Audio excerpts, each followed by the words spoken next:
Assalamualaikum warahmatullahi wabarakatuh. Good morning to everyone. Welcome to Regional Malaysian Australian webinar today on the 12th of October 2021. This RTD will be on the topic of preparing for COP26, curbing carbon emissions by government, civil society and individuals. We are indeed delighted to have quite a number of our presenters and discussants from Australia, and also we have also from our Malaysia counterparts. Ladies and gentlemen, before we begin with our session, let me just introduce you a bit of this RTD. Urgent global action is required to address the worsening consequences of climate change. Example, extreme heat waves and bushfires in 2021.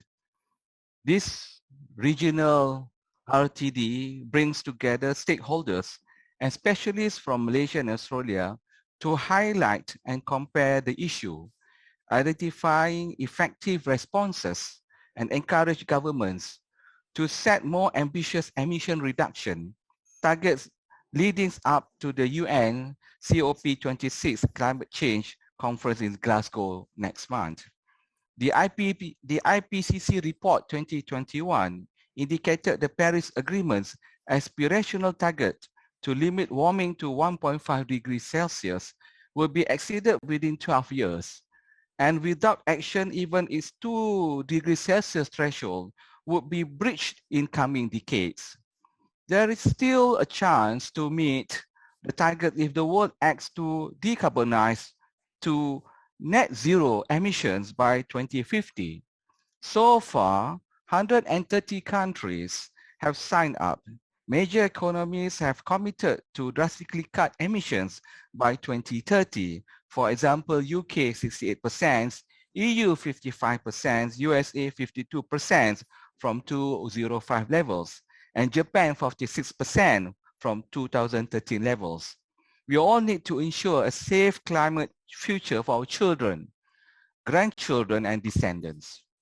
Ladies and gentlemen, the roundtable discussion, as I mentioned earlier, involves speakers and stakeholders, respondents addressing two important topics: curbing emissions in response to the IPCC report, and curbing emissions through individuals, avoiding wasteful consumption in increasingly affluent Western and newly industrializing countries. Ensuring policy recommendations will be passed to relevant authorities and stakeholders. Ladies and gentlemen, Australia is at pivotal moment. Although rich countries are expected to lead, conservative elites or media have stalled significant further climate change action. Even though per capita emissions are among the world's highest, and IPCC cited modeling suggests Australia's climate may rise an alarming 4 degrees Celsius. Australia needs solid transnational targets towards net zero by 2050 and to restart contribution to the Green Climate Fund to assist neighboring countries in climate adaptation. If the government doesn't act, Australia can expect detrimental effects on its international borrowing cost, investment and trade. Encouragingly, major businesses, BHP, Fortescue, Metals and Telstra have signed up to net zero by 2050. In Malaysia, public awareness regarding climate change remains worrying low at about 32% to 40% of the total population. In the energy, manufacturing and transportation sectors, Malaysia is currently lagging behind neighboring Southeast Asia countries such as Indonesia, Vietnam, and the Philippines, which have an impressive 30% adoption rate of renewable energy. Nevertheless, Malaysia has pledged to reduce its greenhouse gas emission by up to 45% by 2030. It is crucial for the country to rethink its approach on development and move towards ecologically sustainable growth. The country must seriously consider the two-pronged strategy, which is to first enhance existing efforts and infrastructures, and secondly, to develop new sustainable paradigms, cultures, and policy. Ladies and gentlemen, This event, this RTD, is sponsored or co-organized by IIS Malaysia, Better Futures Australia, an initiative of the Climate Action Network Australia, Australian Region's Response for Climate Change, Multifaith Association of South Australia, and Islamic Thought, Legacy and Renewal Group. Before we start with the presentations by the respective speakers, I would like to call upon Professor Dato Dr. Muhammad Hashim Kamali, the founding CEO of IIS Malaysia, to give an opening speech. Over to you, Prof. Kamali. Thank you very much. Assalamu alaikum, everyone. Good morning. I would like to warmly welcome every one of you for joining hands together to make this event worthwhile and a success, inshallah. Climate action is necessary, and we are fortunate that we are witnessing growing citizen awareness, civil society participation, and a general movement that is involves not only citizen governments. Some governments have already committed themselves to certain targets. Others may be in the process of doing. But I think that it will be the citizens' awareness and their proactive plans and activities that will perhaps encourage the governments to commit themselves to more stringent action. So far we have general targets, but plans of action internally to make it part of their policy program and part of their governance. This is something that we have yet to see. And we hope that this will be the trend. Citizen participation is not only important for that to happen, but it is also for the citizens, it is an act of merit. After all, it is joining hands in a noble cause that ultimately means protection of life for all of us. Climate does not discriminate. Although the adverse impacts of climate affects us differently, people who have means, they can protect themselves better than those who don't. Therefore, poverty is an act of disadvantage, and it is therefore important that internally also people differentiate between those who need support and those who could afford to help others to try to do that. We hope that with our participation, with your participation, with our activities that we do even where we are in our societies, that we will continue to make this a lively movement, and that climate protection now with this COVID-19 coming together with climate awareness, somehow it has been a proactive kind of development. We have seen that because of COVID-19, people have stopped visiting places and traveling and movement, and there is certain recovery. Nature is healing itself, and we are seeing interesting developments. But we hope that this will not be the case, that climate action will not cost us our life and health. That we do all other, it becomes part of our awareness, our daily program of action to help the climate cause.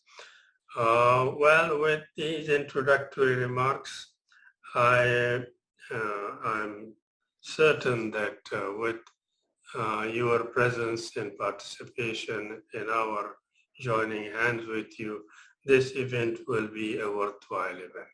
Assalamu alaikum. Waalaikumsalam warahmatullahi wabarakatuh. Thank you very much, Prof. Kamali. Let us begin with the first presentation from Malaysia. We'll begin for the first speaker, Prof. Dato IR Dr. Wan Ramli Wan Daud, Founding President, Malaysian Association of Hydrogen Energy, or what we call it MAHE.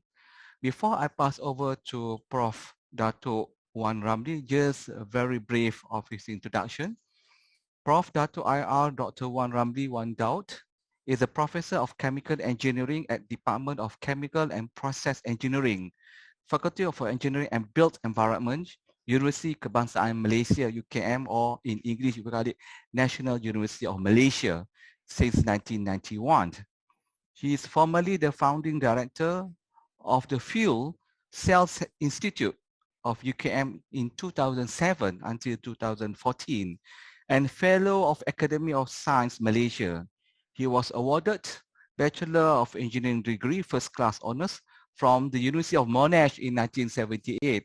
I suppose must be in Melbourne, and in the PhD degrees from the University of Cambridge in 1984 in chemical engineering.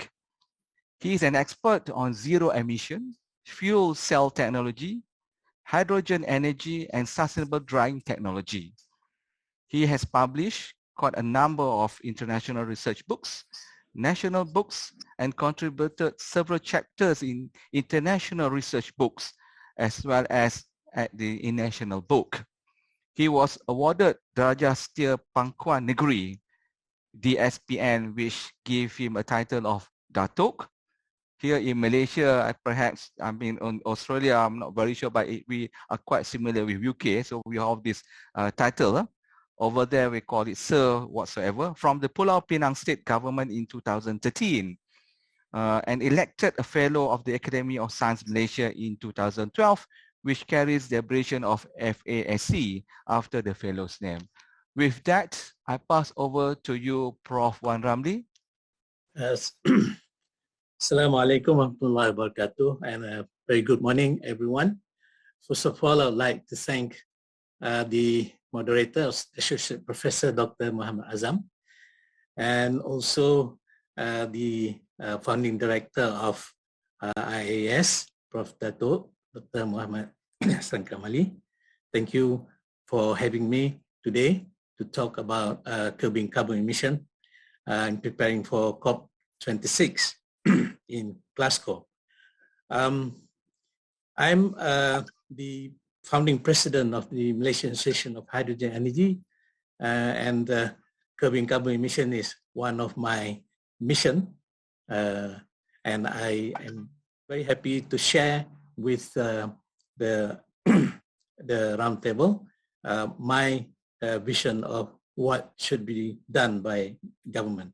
Well, we have the problem of energy security in climate change, yeah, and about 80 to 90% of the energy that we consume is from fossil fuel, and fossil fuel is limited, and there will be a peaking in demand and also the available fossil fuel in the ground, and at the same time we have global warming and carbon emission, yeah, and the COP21 Paris Agreement strengthened global response to keep temperature rise below 2 degrees C. But we try to get it below 1.5 degrees C. And you can see at in the graph there, if you continue doing nothing, then temperature will rise up to 5.4 degrees. Yeah, that's the red line. If you do something, you might be able to reduce the rise in temperature, yeah, and the green line would be the one that COP21 wanted everyone to do, to cut carbon emissions so that the temperature rise will not go above 2 degrees C. And you can see there's a lot of carbon that you need to cut down. If you compare the red line, as usual, business as usual, and the green line, and you can see how many thousand million tons of carbon you need to cut from emission. You could do this by most government would encourage increasing energy efficiency of the existing industry. The developed countries have very, very high efficiency, but the developing countries like Malaysia and so on have very low energy efficiency, and we need to increase this. And the existing processes, especially in the energy industry, we have a lot of carbon emission, which couldn't be reduced. So we need to capture, utilize, and store it, yeah, and therefore developing carbon capture, utilization, and storage technology. And of course, since 80% from fossil fuel, so we need to replace fossil fuel-based energy with renewable energy, biomass, biofuel, solar, and wind, and waves, if you have it. And of course, for transportation, you probably need to have an additional energy called the green hydrogen energy. And you can see that the world has started to replace some of the fossil fuel. Yeah, there will be a reduction in fossil fuel use, especially coal, oil, and an increase in renewable energy and hydro.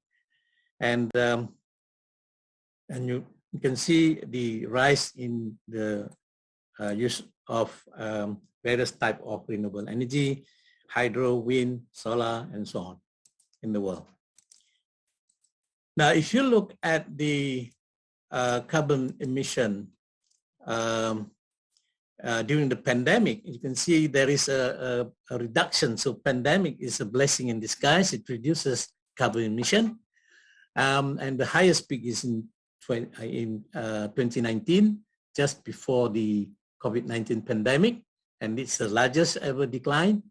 And primary energy demand and global energy related carbon emission fell by 4%, yeah, in 2019 and 5.8% in 2020.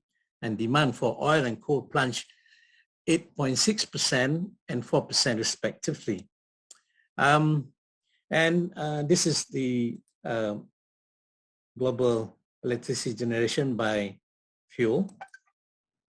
And you can see there's some decarbonization, reduction in coal, and increase in renewable. Yeah?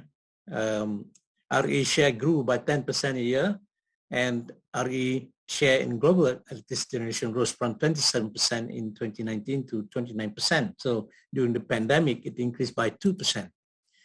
And if we want to recover, there are two ways of doing this. The green zone is the sustainable recovery, yeah, and the orange zone is without sustainable recovery, yeah.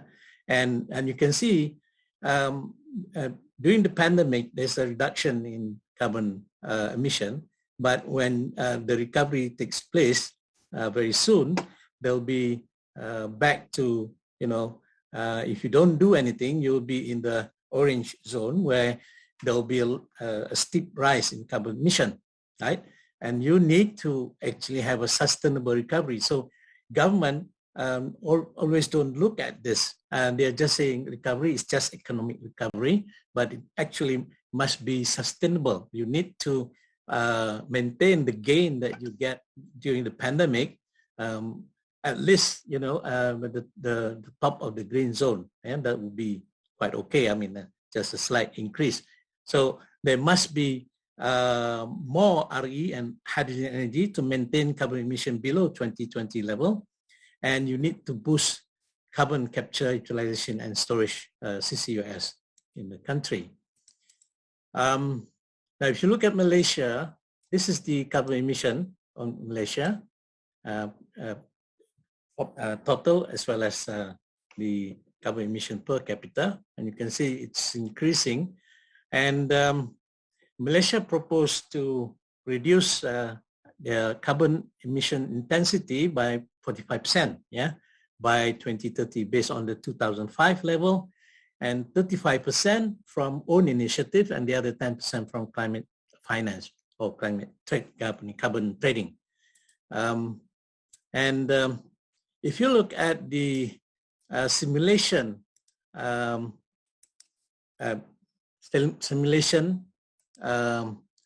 developed by Professor Rasia, one of our great economic professor in Malaysia, from University of Malaya, was from IKIM, but then he moved to UM. And you can see the reduction. The green line would be the one that Malaysia has committed to reduce. And basically, if Malaysia follows its own INDC to the letter, then it would have saved the climate damage from 40 trillion ringgit to only 5 trillion ringgit in the next 100 years. If you look in the Muslim world, Muslim world produce only 21 to 25% of world total energy, but most of that exported, and only use half of that, 9 to 13%. And the carbon emission would be similar, up to 9 to 10% of the global. As you look at the renewable energy, biomass, small hydro, solar, and wind, and there are two countries that have nuclear power, Pakistan and Iran. That is a zero emission energy technology. So future energy scenario would be a portfolio. You still have a lot of fossil energy, and you need to mitigate that by CCUS, but you need to increase renewable energy, and there are some challenges. Some of them are being solved. For example, the high cost of solar energy has been solved because, when there's large volume of deployment of solar energy. And hydrogen is the emerging zero emission energy that are now going mainstream very soon. And Malaysian government is also going in the 12th Malaysia Plan. You'll see that there are some provision for hydrogen energy development in the 12th Malaysia Plan. So what is the basis of selecting the response? So in the past, technology selection has always been based on either for warfare and also for economic reason. And they only realize the harmful effect of technology only when people start to realize there's global warming if you continue to use fossil fuel, and it might be too late if you concentrate on economic or utility reason why you need to do this. So I've done some work on how to look at the exploitation of natural resources, and I found the concept of taskhir and tazlil in Al-Quran is quite, and as well as the khilafah, the man as the Khalif of Allah on the earth and as a trustee. So Islam allows industrial use of natural resources through this taskhir and tazlil for the benefit of mankind within the limits of the Sharia. And the Sharia is not just simply hudud as it is understood here in Malaysia, but it's more of the boundaries of the law. And you need to understand how Islam sees the ecology, and you should, Allah is the sole creator, owner, and custodian of the universe, the Rabb, and the universe is sacred. It has a sacred nature. It all was created by Allah, existence of communities. Yeah, we always talk about ummah as Muslim ummah, but in the Quran there's one sentence saying that every creature has its own ummah. Yeah, ummah of creatures who constantly praise Allah and the maintenance of balance and equilibrium within the universe. So, since creation of mankind is dwarfed by the creation of the great varieties of creatures and the huge expanse of the universe, mankind should realize its own insignificant position compared to all the creatures in the universe and should be in awe of them. And so destruction by mankind of sacred ummah of creatures in the universe as a result of technology used in industry, for example, fossil fuel use, is a facade fil ard, yeah, would diminish the praising of Allah. Their destruction also destroys the balance and equilibrium they had maintained, which causes apocalyptic natural disasters like climate change and extreme weather events. In fact, mankind and living creatures are created mostly from the same material, yeah, and because of it, they share the same fate in the world. And the many varieties of creatures and multidimensional universe demonstrate the power, wisdom, grace, and majesty of Allah. So Earth is created, is sacred, because even dust from its surface is considered sacred and clean and can be used for tahara, yeah, and its surface can be used for prayers, yeah. Allah creates the creatures and universe in harmony and balance with one another, yeah. According to Islam, an ecosystem is a network of ummah of all the creatures living in harmony or balance with the sacred universe, praising Allah all the time and becoming ayat or guide to Allah for people who believe in Him, the ulul albab. And this mankind had the trust, yeah, to keep as a keeper of the universe, of the earth especially, and it has to take care of the natural resources without destroying the ecosystem. Yeah, but of course, this approach, this view, was criticized by the Western historian White in 1967. Yeah, he criticized this as being too anthropocentric. Yeah, saying that man is the trustee of the universe, or for granting mankind absolute right to master the creatures and the universe. This view is probably true in Christianity, especially according to Western interpretation of the religion.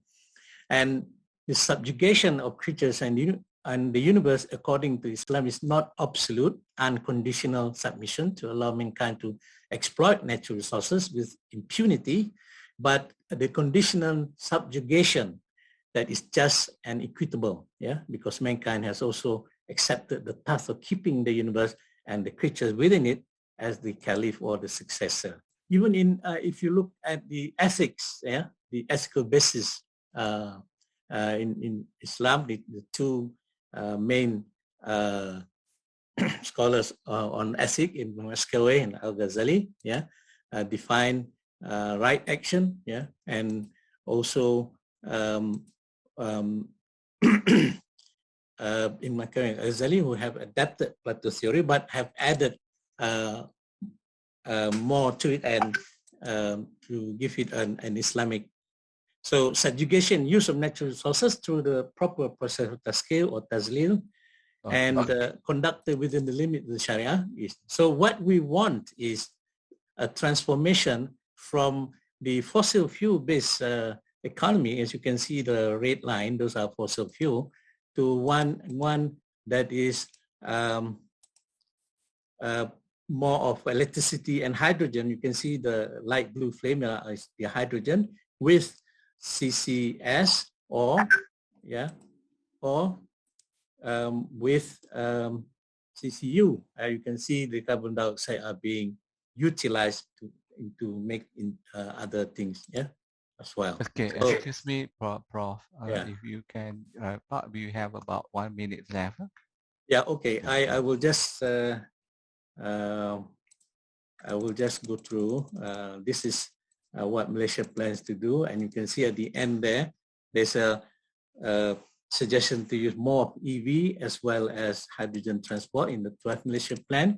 And this is the hydrogen economy, yeah, where you use water, you split it using renewable energy, and you produce hydrogen, and then oxygen, and hydrogen compression and liquefaction, and then you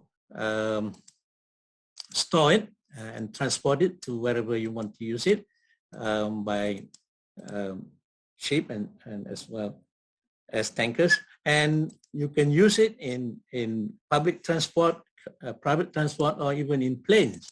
And it only produces water, and the water can be stored, or you can take it from rainwater, for example. Yeah, it will just go into the atmosphere and then recycle it to get hydrogen. So it's a kind of a circular economy. Yeah, and many people thought about hydrogen as unsafe, but I think it's quite safe. If you look at this, yeah.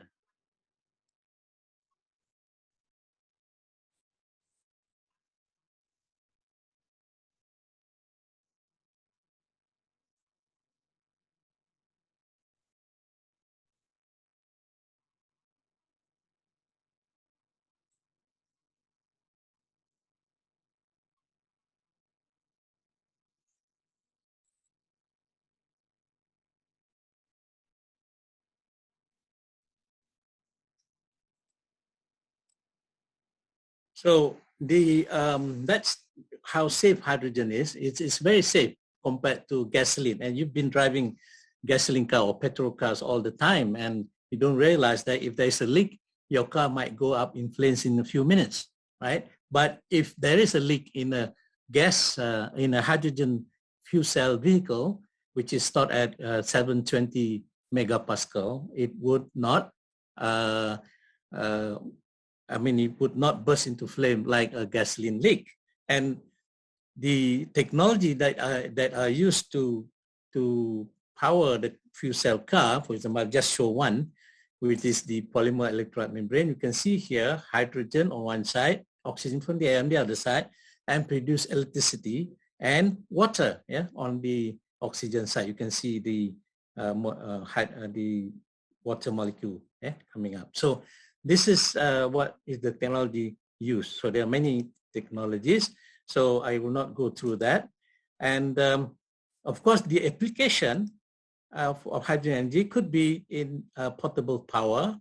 Yeah, it could also be in large stationary power.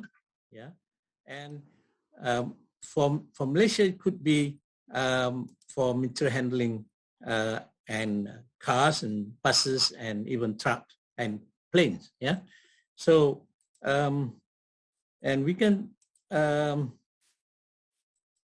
so for Malaysia, the Malaysian Association of Hydrogen Energy, MAHE, and the Academy of Science Malaysia have proposed a roadmap for Malaysia, and it has been adopted in the 12 Malaysia Plan. We will start with codes and standards and public awareness, policies and guidelines, and then we will, just like other countries, we will probably have a demo project. You can see the green boxes on the left, and then the localization of fuel cell manufacturing in Malaysia, as well as Malaysia being the supplier of hydrogen to other countries. And in fact, Petronas has signed with INEOS, a Japanese company, to supply hydrogen to Japan, yeah, in the next few years.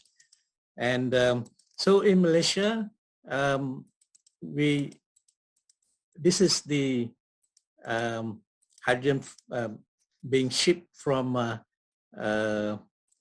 Australia, from Norway, yeah, and from Brunei to Japan, and soon from Malaysia as well. So this is some of the hydrogen from Malaysia, and you can see that Petronas has signed up with the Sarawak government to produce hydrogen from water electrolysis, yeah, and to transport by using liquid MCH, yeah, to Japan with INEOS. And of course, in Kuching, if you ever go to Sarawak, we have the first integrated hydrogen refueling station, as well as public and private car network. You have 3 buses here from China, and this is Hyundai Nexo, which and this is the Chief Minister opening it, and he drove that, and I also drove the car as well. And and Sarawak will use more of hydrogen energy very soon. Thank you very much for listening. Okay, thank you very much, Prof. Dato, Dr. Wan. I'm so sorry to interrupt you. I think it is a very fascinating and interesting presentation. I wish that we can give you plenty of time, but we have this time constraint for the other agenda. Thank you very much. Now, can we move to Dr. Shaikh Muhammad Saifuddeen Sheikh Muhammad Salleh. He is a researcher in issues pertaining to Islam and science.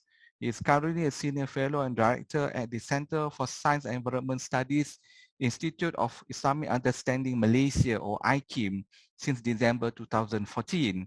He was previously senior lecturer and consultant at the Program for Applied Sciences and Islamic Studies at the Academy of Islamic Studies, University of Malaysia. He holds MSc and PhD from University of Malaya in the area of history and philosophy of science. With that, I pass over to you, Dr. Sheikh, please. Okay, thank you very much, Dr. Azam. Yang bahagia Profesor Dato Dr. Muhammad Hashim Kamali, founding CEO IIS Malaysia. Associate Professor Dr. Muhammad Azam Muhammad Adil, Deputy CEO IIS Malaysia, is also our moderator for this morning. Distinguished speakers and discussants from Malaysia and Australia, participants, ladies and gentlemen, Assalamualaikum warahmatullahi wabarakatuh, and a very good morning. I do not actually have any slides. I'll just be speaking as I am now.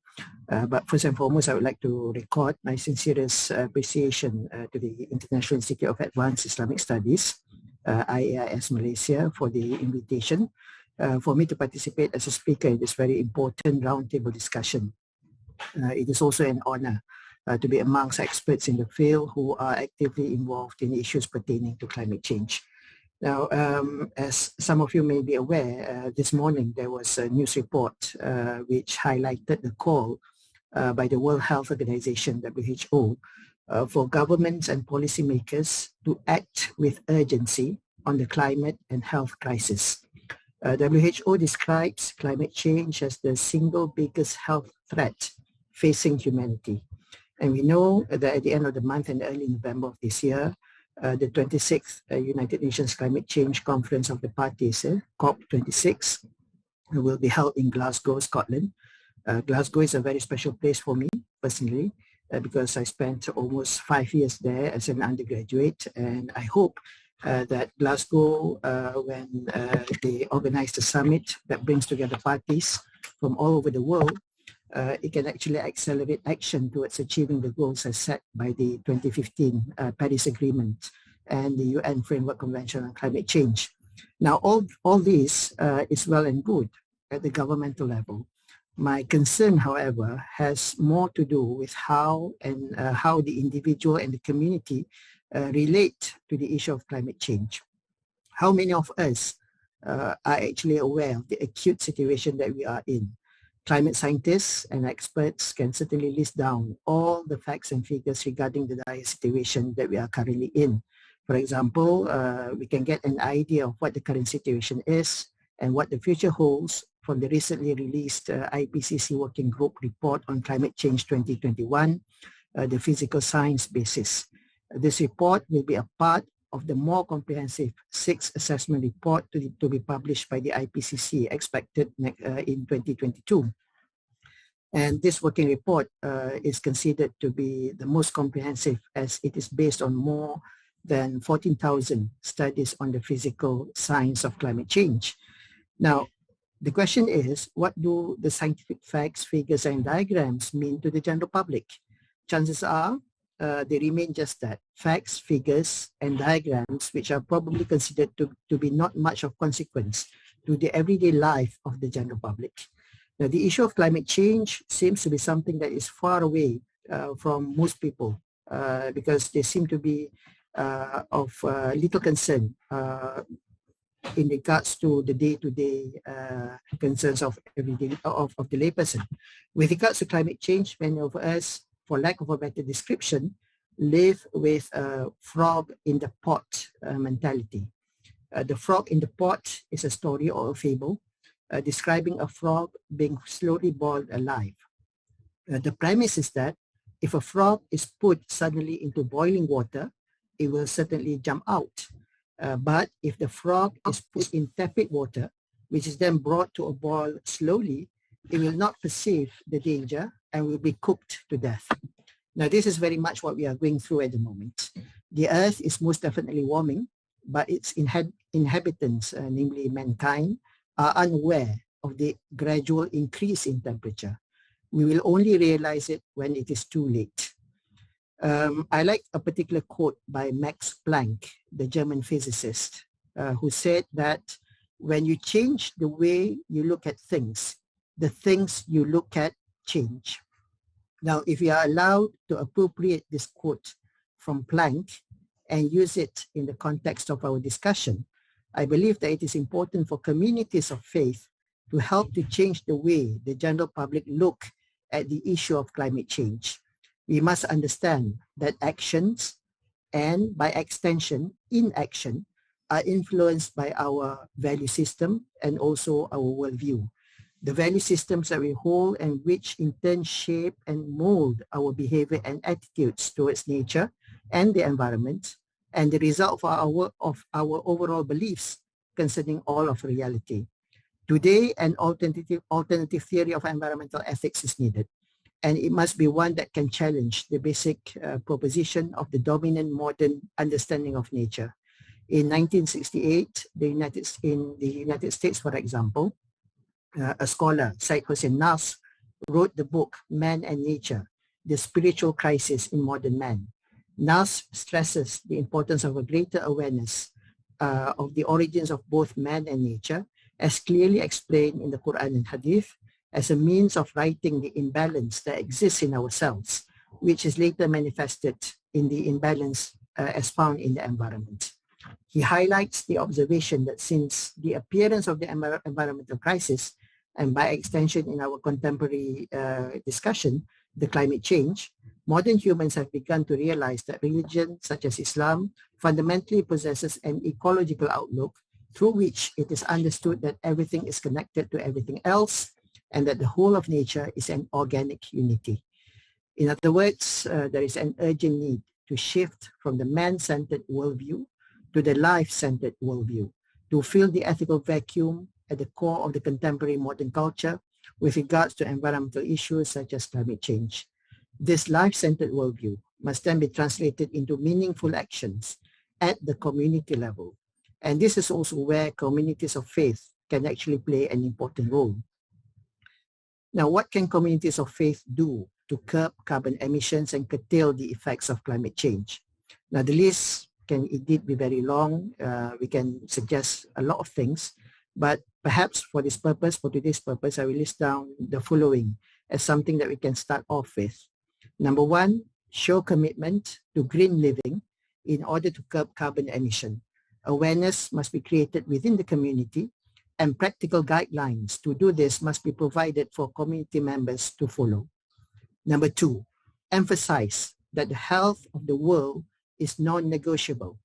The world is a trust given to mankind, and it is incumbent upon us to look after the well-being of the world. Number three, realize that a healthy world brings about good health to mankind. Climate actions such as curbing carbon emissions have health benefits to mankind, and this should be emphasized to the community. Number four, ensure that religious institutions such as mosques are at the forefront of reducing carbon footprint. Any future designs or renovations of religious buildings, for example, should incorporate green architecture and green technology to minimize harmful effects on the environment. Number five, reimagine religious activities to promote sustainability and green living. The way in which religious as well as everyday activities are carried out can be re-looked at to ensure that there is no wastage of natural resources. Number six, instill the idea that protecting the environment is part and parcel of religion. It is important that communities of faith practice the idea that mankind is a part of the environment and does not live apart from the environment. And 7, lead by example. Religious communities can show how things can be done in creating a better world, especially with regards to looking after the environment. Ladies and gentlemen, no doubt there are many other actions that can be done to help mitigate the effects of climate change. Islam, as one of the major religions of the world, has provided many guiding principles from the 2 primary sources, namely the Quran and the Sunnah, as to how we can look after the environment. As a country, Malaysia is not considered a major greenhouse gas emitter. Nevertheless, we must put priority in planning for a more sustainable, climate resilient, socio-economic strategy.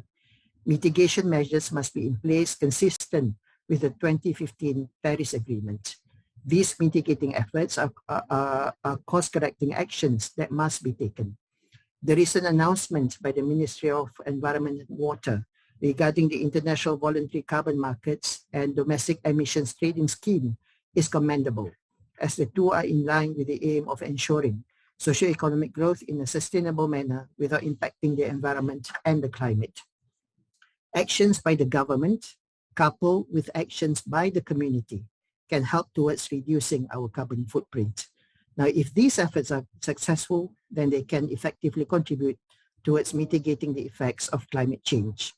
What we need is actually to start off by changing the way we look at things, as Planck said, and the things we look at, and when the things we look at change, so then will our actions in solving the problems that we face. I think, Dr. Azam, that's all from me. I hope that my sharing, albeit rather brief, fulfills the need of the organizer. And I hope, and I look forward to listening to all our speakers and discussants later on. Thank you very much. Wassalamualaikum warahmatullahi wabarakatuh. Assalamualaikum warahmatullahi wabarakatuh. Thank you very much, Dr. Shaikh. I think you have given quite a number of these important recommendations pertaining to from the Islamic perspective. And I suppose I think Malaysia should take that, the action and recommendations by what you have said just now.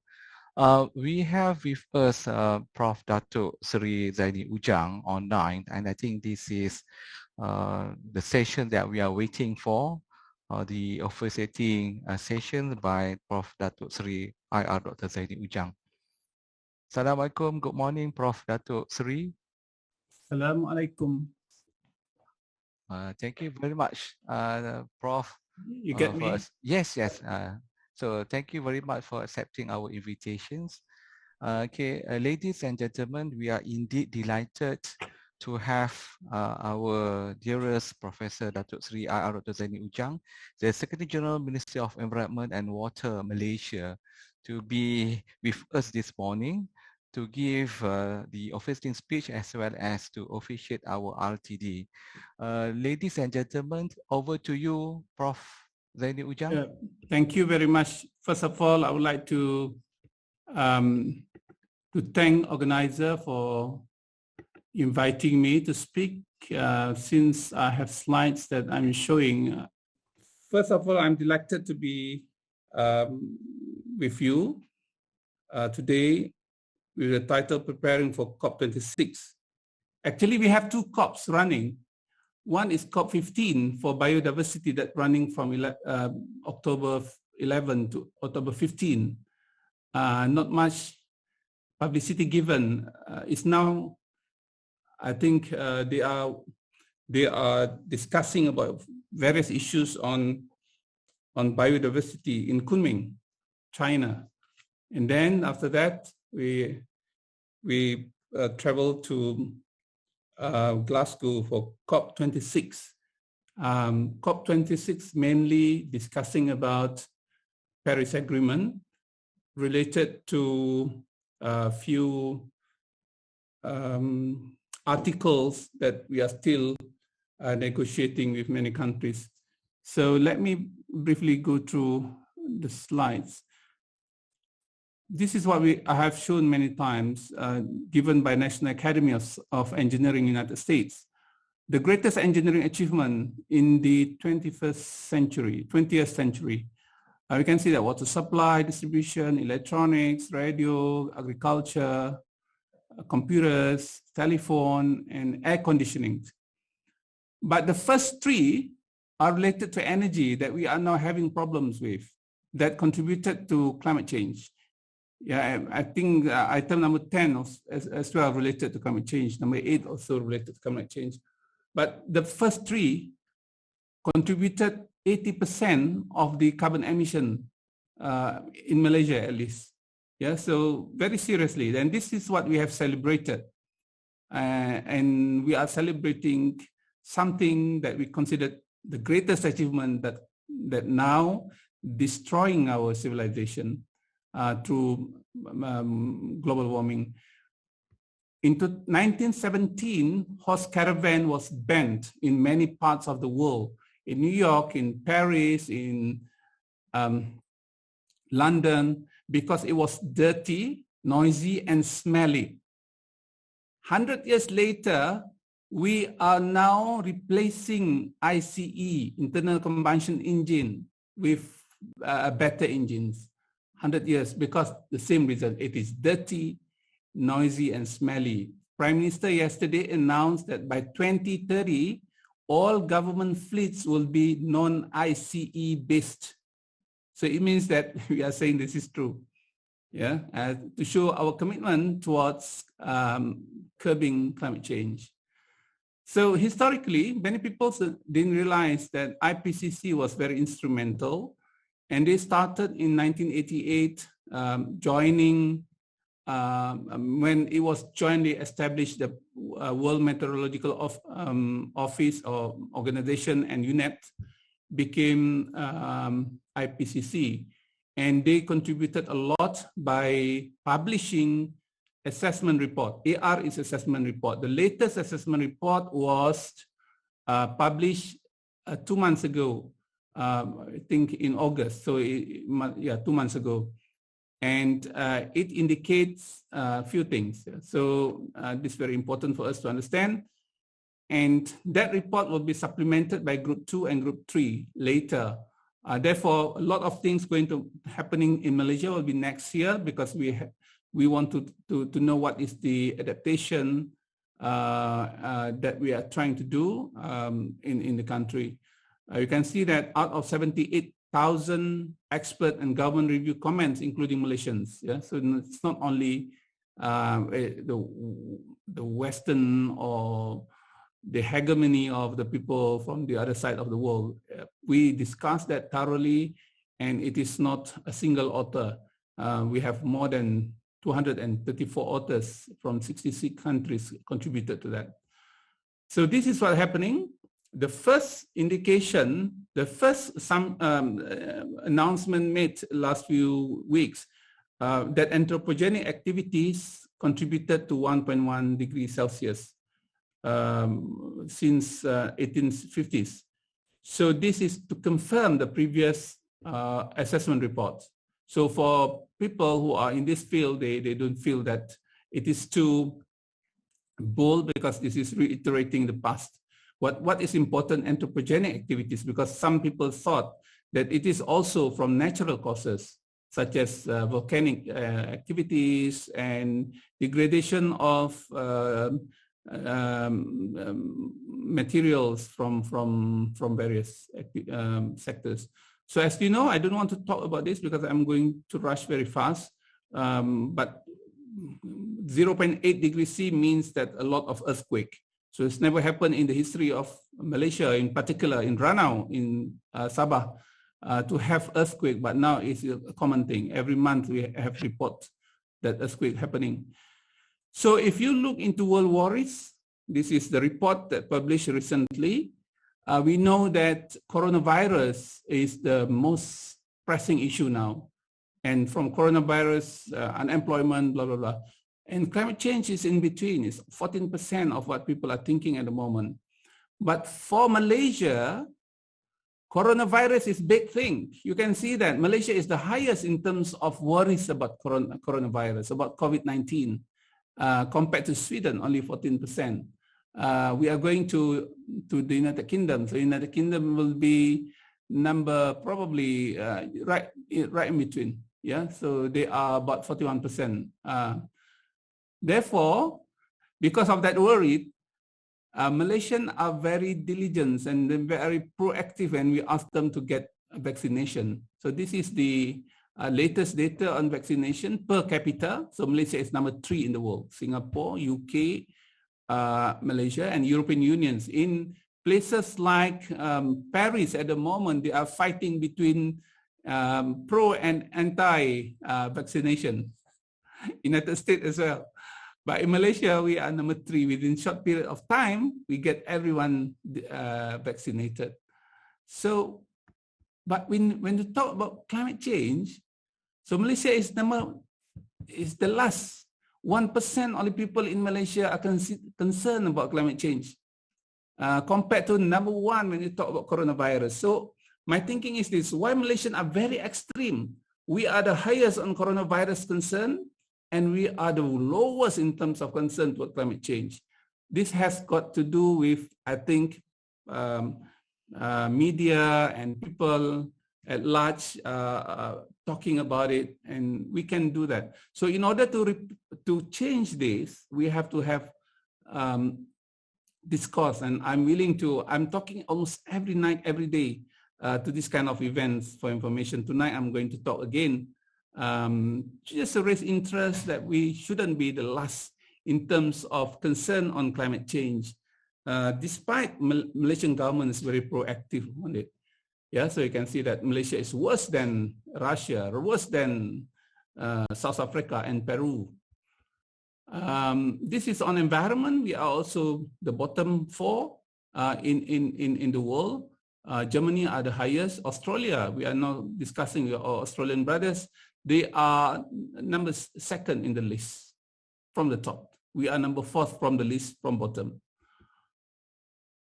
Okay, this is projection going to happen in Malaysia. Malaysia is considered low and medium in terms of climate change negative effect on water stresses and whatnot. Yeah, so average temperature in Malaysia will increase up to 1.6 degrees C in 2050 in Peninsula.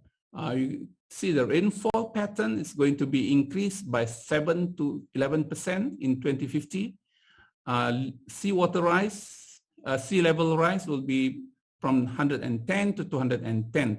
This is in our reports. You can just write Malaysia biennial update reports, and it is available on the net. So you can read that. Our report is considered the best report in the world. Whenever UNFFC, United Nations Framework Convention on Climate Change, having workshops for consultants and for government servants to write reports to them under BUR, biennial update reports. Recently, they use Malaysian report as a template for others to follow. It means that our report is good. Yeah, alhamdulillah. And on 30th of July, we have submitted our first revised nationally determined contribution. The first one was developed in 2015, and we can do that again in 2025 if we'd like to have. So we have reaffirmed our commitment and to reduce its economy-wide carbon intensity against GDP of 45% in 2030 compared to 2005. So there are 4 ways to measure the reduction of carbon. One is using carbon intensity. We can also use BAU, business as usual, and then we have cut on business as usual. We can also have the amount of tons of carbon CO2 equivalent that we can reduce.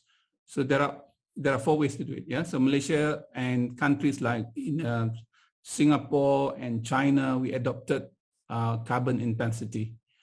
And this is unconditional. In the past, we put conditional of 10%. So this is an increase of 10% then. And then the GHG, greenhouse gases coverage, expanded from 3 to 7. So this is very important. We don't call it carbon net zero. Why? Because when you go details, it is GHG that we are talking about. And GHG or greenhouse gases that cause global warming. In the past, only carbon dioxide, which is carbon, methane, which is carbon substances, and we have also nitrous oxide, N2O, which is not carbon-based. So we say carbon, so N2O is not carbon. Say, for example, sulfur hexafluoride is not carbon, and nitrogen trifluoride is not carbon.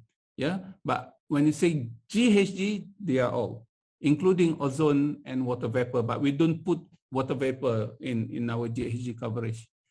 So it means that we are going to monitor them, 7 GHG substances.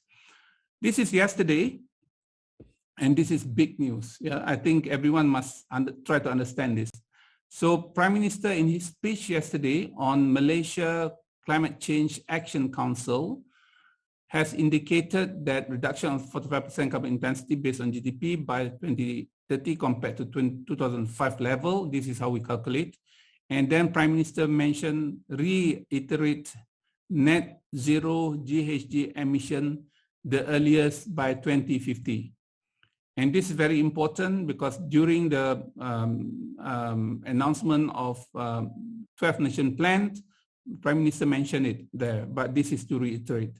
And we are going to establish GHG Inventory Center, means that we know how to calculate, we verify the calculation.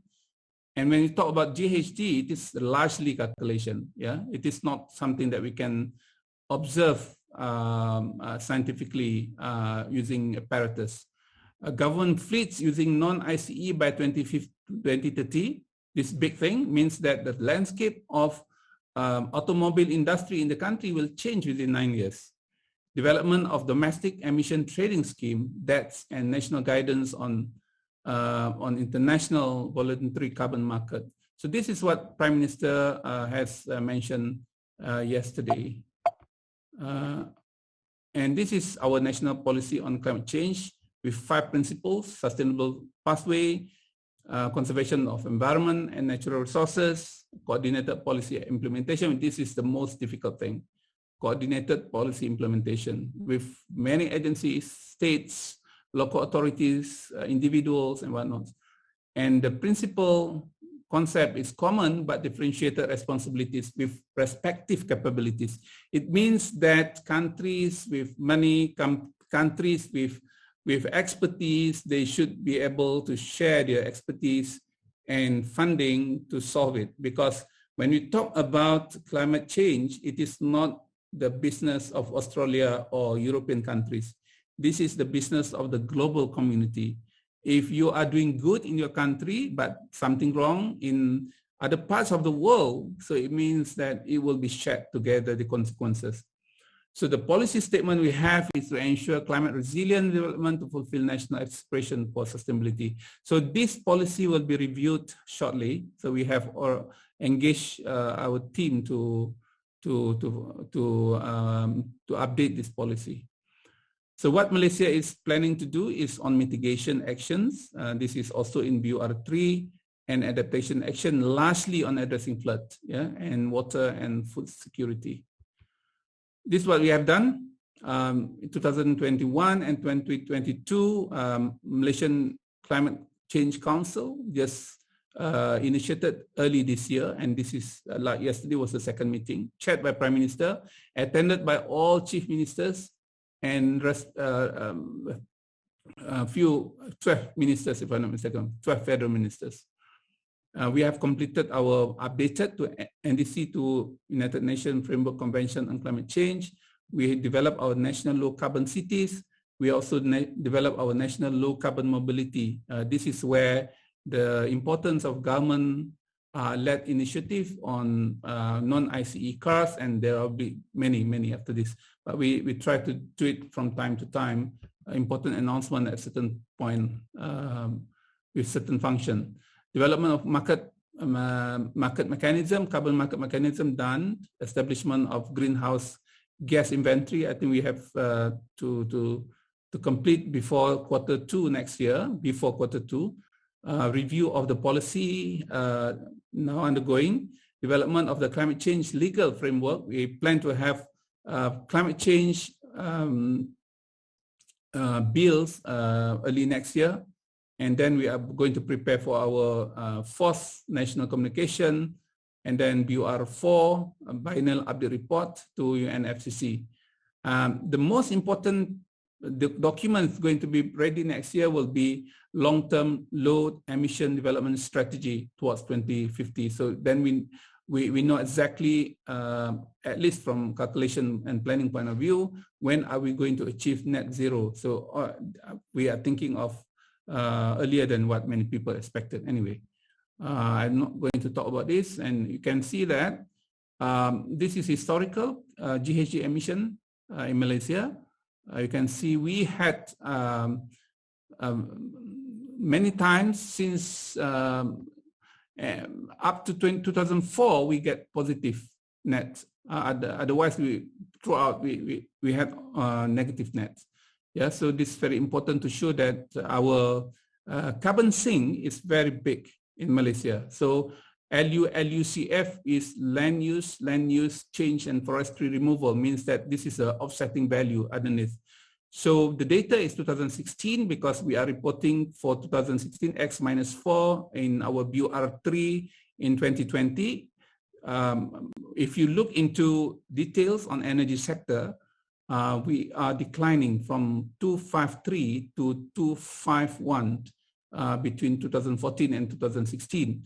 Next year report, inshallah, it will be much lower. It means that our green energy has been very, I think, influential and instrumental in that. But what we are now concerned is very much concerned on land use and land use change and forestry emissions. Means we have increased from 3 to 17 due to developmental work such as building new roads, new highways, new shopping malls, residential and whatnot. So that costs a lot from 3 to 17. If we can curb and reduce it to 10, say for example, it will be nice. So Malaysia is well under that, yeah, under the to get net negative carbon. We have now 75,000 million ton CO2 equivalent. So this is how you rate net zero when A plus B is equal to 0. What we need to do is to have net negative, and then we can trade our negative carbon. Yeah, so we can have our carbon market, say for example, when it is negative, we can trade with foreigners, foreign countries. If it is positive, we cannot. If it is 0, we cannot as well. So we have to adjust at what level we are, and with that, we say that, okay, we can trade at 20 million tons of CO2 equivalent per year, something like that. So countries who are trying to offset the carbon emission, they can use that. So with that, I would like to thank everyone. We have very little time to talk about this, but hopefully there's some insight for you to know what's going on in the country as far as climate change initiative. Wallahu a'lam bissawab. Assalamualaikum warahmatullahi wabarakatuh. Thank you very much, berbahagia Professor Datuk Seri IR Dr. Zaini Ujang, for that, I think, very important and I think exciting and very fascinating official speech of our RTD. Quite a number of steps by the government of Malaysia that we are now taking, and I think inshallah with your guidance at the Ministry of Environment and Water, Malaysia, perhaps that can be achieved, inshallah. On behalf of the organizers in Malaysia as well as in Australia, our stakeholders, we would like to thank you again, Prof. Zaini Ujang, for accepting our invitation and also allocating your busy schedule to this slot with us. With that, we'd like to thank you again for that. Inshallah, we'll be continue with our third speaker, Mr. Yusaimi Muhammad Yusof. Mr. Yusaimi Muhammad Yusof was born in Pantai Remis, Perak. He received his diploma in chef training from UITM in 1997 and possesses several certificates in business, sales and marketing from various institutions. He was an EXCO of the National Association of Malaysian Muslim Students, PKPIM, from 1996 to 1998, an EXCO of Rabiah Islamiyah, a Malaysia Foundation from 2002 until 2003, and he's currently the foundation's secretary. He's also the chairperson of Pertubuhan Alam Sekitar Sejahtera Malaysia, or what we call it Malaysian Peaceful Environment Organization. The acronym is GRAS Malaysia, an association initiated by Muslim Youth Movement of Malaysia, ABIM, which focuses in promoting environmental protection awareness among the Malaysian public. Currently, GRAS is the only NGO promoting environment from interfaith and intercultural point of view. With that, I would like to call upon Mr. Yusaimi. Over to you, Mr. Yusaimi. Bismillahirrahmanirrahim. Assalamualaikum warahmatullahi wabarakatuh.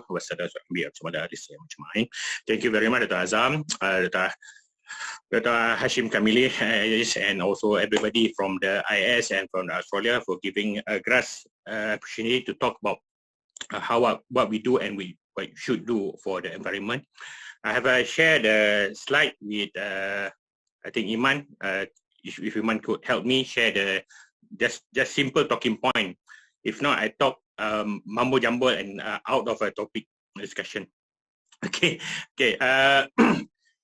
Okay, when the IPCC report in 2020 came out, they have a few things like deja vu, because I say, no, I already tell you, because this really, the main point, if you're talking about the IPCC report, basically is a three term. Summarize it for, actually, one is human activities, okay? The second is warming from anthropogenic, mean human also. And the third one is climate-related risk. Okay, can you see here? 3 items that the most capture on the IPCC report. Okay, if you want to read detail, there was a link over there. And also, I already shared with Iman, if everybody want to need, there was a 7 years plan for Muslim group internationally. Okay, they have also a plan for that. Never mind, no. Second page, please. Okay. This is another facts that you should know on the water coral status report in 2009 and until 2018. The size is around 11,000 square meter, size of in Australia. And human rights just recognize that right for clean environment. You see, the best part is minus China, India, and Japan, Russia. US not in the Human Rights Council. And the worst part, actually, this nation is the worst and the contributor for the our problem. But they don't agree on this term. So, meaning that we are a small nation, we cannot say this is the nation which should follow their idea on the industrial idea itself. Because the human rights say that we as a human being, we have the right for clean environment. So this is very important for human rights. Another thing that most people don't realize, currently, our nation, our youngster, or even maybe people in the city, we call it disconnect from the nature or nature deficit. Okay, we also don't know. Sometimes you ask the people in the city what the farmer do, where you get your food. They also don't know. This is having problem because actually we need a farmer to improve their strategy and the skill, so they can save the earth, but we don't support them, okay? And they also had the fact that the melting glacier, they already found, the scientists found 33 virus. Out of 33 is 23 new virus. It is a dormant, already dormant, now it starts surfacing. You imagine just COVID-19 alone, the whole world is high wire, upside down. You imagine this 23 coming next virus is released to the human being. This is the fact that you must know what happened going to be. And the last one I'm going to highlight is a FOA report that 30 centimeter out of the topsoil contain the carbon, and we're losing this topsoil. The world is having problem because we're losing the topsoil, then is our agriculture also start having a problem. So this is most I think the most urgent report need our concern and need our action, what we should do. Okay, I'm not focusing on technical or so ever, because if you ask me as an environmentalist, I will be biased. I will be biased. Yes, even the frog also I make noise. Okay, the frog missing from the system, I will also make noise. Why? Because one thing you have to remember, the frog is natural biology indicator. So it's very important for our system. And Islam also we have to bear in mind, okay, the Allah already said, you thought the bird fly is not part of you, but not is what you call it, human being as you. So they have also any the creation of Allah, they have a right in this world. So as a Muslim, you have to act more than preserve the human being, but also all the creation of Allah. So what GRAS proposing, basically a very simple one, what we call Khairul Ummah. Basic term, Khairul Ummah, if you, there was, we relate to Ali Imran, 110, okay? If you want the best community ever raised for humanity, so you have to strive to be the best. It's a main criteria, you have Amar Ma'ruf, Nahi Munkar, believe in God. Encourage good, morally the right thing, or Nahi Munkar, forbid evil, and believe in Allah, or belief system. So it's either you promote it in for the Muslim, or either any religious group, you must install this moral belief system. If not, we're having a problem. We came out with a solution from technical, science, or whatsoever, but if the people agreed, people is morally wrong, we're having a problem. Currently, because we follow the industrial from the one who put the human on top of everything, we can do anything for the nation. That is wrong. Okay, because in Islam itself, if you remember, before God create the human being, all this what you call malaikat, all that against. Why God want to create human being? Because human being going to destroy the earth. So that's you have to bear in mind. So that's why we need a moral system, a belief system, to sustain the world in harmony. Okay. So end of day, what is our goal for the Khairul Ummah? The goal for Khairul Ummah for Baldatun Thayyibatun Wafun Ghafur. Good nation with Allah the most forgiving. That is our goal. I mean, we do our best in the world to serve Allah. And the best part in Sabah already, Allah already mentioned what the nation should be. Okay, you have two orchard, right and left on your road. So you must have three. Okay, eat your provision from your Lord and grateful to Him. So you must be grateful every day. So the problem nowadays, now we go for the greed. That's the problem. The scientists cannot solve the greed. This is what the belief system and the moral system came in. Okay, this I'm suggesting. Okay, next, I'm going to start a simple one, so everybody can do, everybody can copycat it. We need more action and less talk. For example, we do the simple thing. We go to the shop, take a cold drink, minus the straw. And I always say, if you order a coffee, iced coffee, if it tastes different, with straw or no straw. So it's no different actually. So why the point you need the straw? Okay. The problem nowadays, we talk too much, with less action.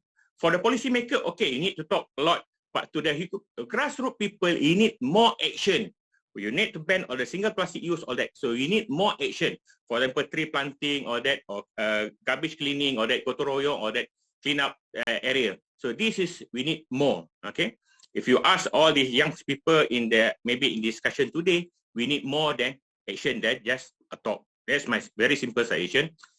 A change in policy making. Okay. For example, on Malaysia itself, we're having a problem in terms of the policy making, the good one prepared by the federal, but how effective, how the state government follow the policy making. We're having a problem. For example, the federal said we must keep the forest on 51% of the forest. Yes, the state keep the 51%, but the problem is they prepare, the forest is, what we call it, estate forest. It's not pure forest, it's estate forest, it's a monoculture. Now, currently we have an issue of musangking in the forest, okay? So to us, it's not a real forest. So how the policy making from the state and the federal should be harmonized. This is one thing that we should push more, okay? We're talking about also sustainable transport. I'm not putting everything in order, but this is solution, because no point you a car, one person every day drive to the KL, the city center, but you can also promote public transport. We should promote more public transport so we can reduce more on the car, personal car, okay? Conserve our forest and regulation in our delegation area. Okay, this also is very funny to me because in Islam we have already a system. We have a hima, we have a wakaf, but if you ask this wakaf and hima, most of Muslim people in Malaysia cannot recognize it and don't know about it. So this is another part we should promote it.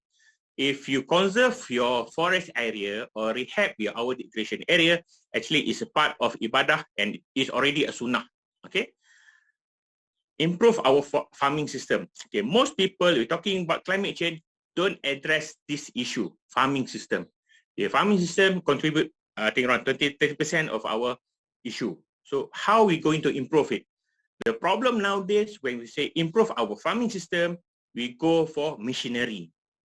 It's wrong. To me, it's wrong because machinery produce more carbon. All the diesel engine, all that produce our farming, produce carbon. So how going to improve it without contribute more to the climate issue? So we need more on the, for example, organic farming, permaculture, agroforestry, regeneration idea. It's not conventional farming system that we need to address more. Okay. Reduce waste, food waste, single waste is a common practice and common campaign. Never mind, just continue. Improve more, yes, okay, no problem. Everybody can use it and everybody can contribute. Okay, just one tissue, one cigarette butt. So why? It's not big issue, right? Okay, this is another issue that most people don't realize is we're losing on our whole healthy soil. Okay, we're losing it.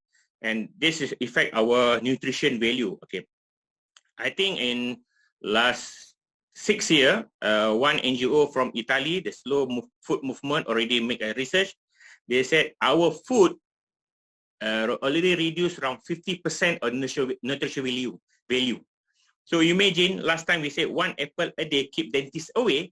Now maybe have to take 2 apples a day before we get dentist away. So now we're having problem because the fruit itself, the food price is going up, but the nutrition value is less and getting less. So we need to address this issue some more. Okay. Then sometimes we do the tree planting. Okay, very nice to do planting, tree planting. But the problem is we never check our soil condition. Is it good enough or suitable enough for tree to grow? So we need to consider this. Okay. And lastly, our network audit also from the Green Faith International and also Interfaith Rainforest Initiative also recognize that we must acknowledge local wisdom and local culture. Problem nowadays, we try to emphasize one solution for everybody. We doesn't care about the local wisdom and the local culture of that area. This is, to me, is wrong. Okay. Okay. Brother Yusaimi, excuse me, if you can wrap up, we just have another 1 minute. Okay, no problem. Okay. So basically, this is how we should protect the nature. Okay, the next one will be the closing. Don't worry. We must start with ourselves if we want to change the power in the society. Okay. We need to pressure our government to the proper step, and also we need to everybody remind Fazakir Faina Zikro, our society to take the great move, the bold move of the climate change. Then I think that's it. It's up to everybody how to make a change, but it must start from ourselves and from our belief system. Thank you very much.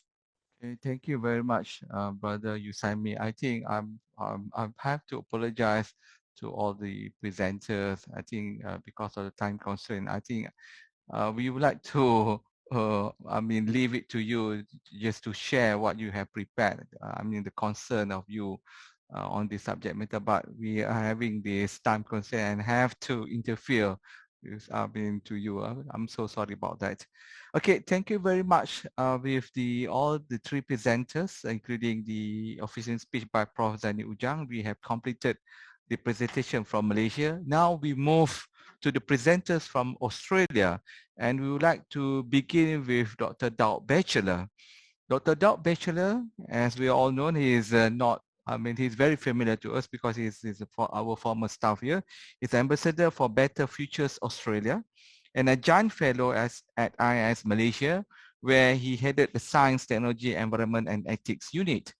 Dr. Daud last year convened the first national conference, Environmental Crisis and Our Obligations to Act, Teachings from Islam and Abrahamic Faith, that held in Brisbane. He has multidisciplinary background with an MA at ISTEC and Diploma of Islamic Studies from the International Islamic University of Malaysia.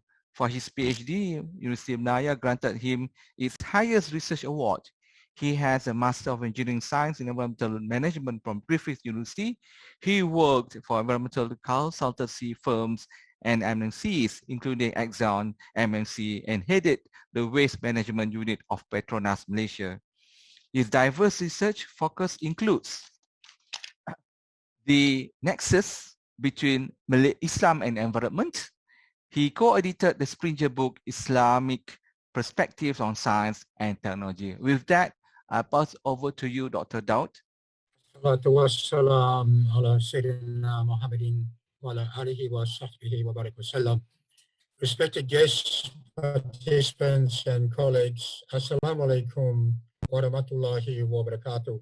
I firstly like to thank Professor Dato Muhammad Hashim Kamali, Professor Muhammad Azam and IIS colleagues for their excellent work in facilitating the program today, and also the interaction between Malaysian delegates and scholars with my Australian associates. My talk today addresses whether it is curbing population growth or whether curbing excessive consumption is more important in reducing carbon emissions. This is an important and a fairly controversial issue. We call the present time the anthropogenic age because since 1950, growing human population altered the Earth's landscape, especially its climate. The IPCC report confirms that indeed human-generated carbon emissions are the main culprit for climate change. So there's no doubt that population growth is a significant cause for climate change. However, it may not be the leading cause for increased carbon emissions. My talk today summarizes my research conducted over the past 3 years. My talk is fairly specific and I'll leave discussion on Australia's status in reducing carbon emissions to other speakers. The friendly kookaburra here is watching the devastation from Australian bushfires in 2019 that is believed to have been exacerbated by global warming. So I intend to talk about the climate change impacts in Australia and then look at population growth from an Islamic perspective, and then zero in on excessive consumption in developed and newly industrialized country economies, which is driven by marketing, and then look at happiness, income, and contentment, and conclude and provide some recommendations. So God Almighty is guiding us in that He says in the Holy Quran, I will make a steward, a Khalifa on earth. And He also said, the sky has He raised high and devised for all things a balance, a mizan. So never transgress the natural balance. Weigh your deeds with equity and do not upset the balance. But mankind has upset the balance and we are experiencing the consequences. God Almighty warned about such happenings when He said bluntly in the Quran, corruption has appeared on land and sea as an outcome of what men's hands have earned So he will give them a taste of some of their deeds, that they might return to the right path.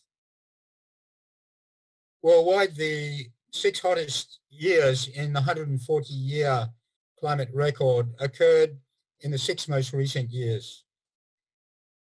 In this Australian record here, the average temperatures in 2019 were the hottest and rainfall lowest on record in Australia. As we believe nothing happens without God's knowledge, the 2019-20 catastrophic bushfires should be taken as a consequence resulting from our slow action as Earth stewards to address climate change.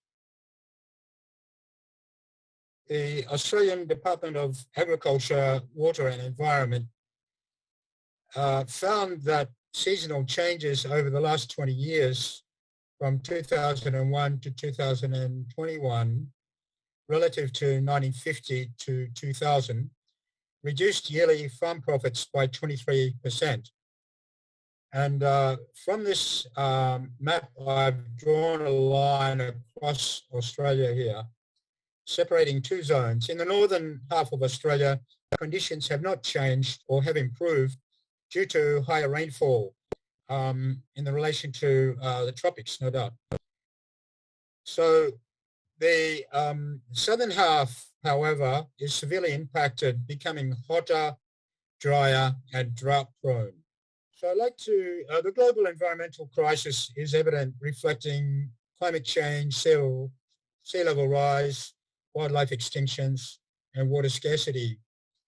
And the key formula relating all of this is environmental impacts, including carbon emissions. Climate change is a factor of population change and technology and affluence or consumption. So rising global affluence is a significant cause of environmental degradation. The Australian government is addressing the T, or technology, while I today will address population and affluence. And I would say that if all countries aspire to the same affluence as rich countries and citizens don't reduce consumption, Earth will experience immense pressure on resources and become unsustainable. So this is about ecological footprint and Earth's biocapacity. So currently, the average person on Earth consumes 1.7 times the Earth's biocapacity, which is 1, but we've exceeded this since 1970.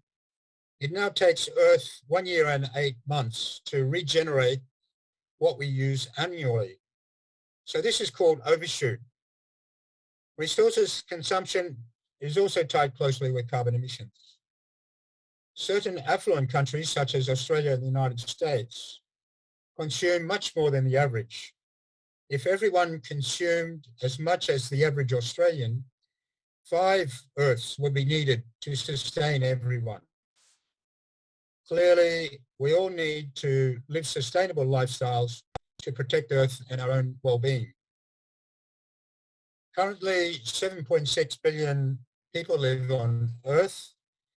The United Nations predicts that Earth's rising population will plateau at less than twice that at 11 billion by 2100.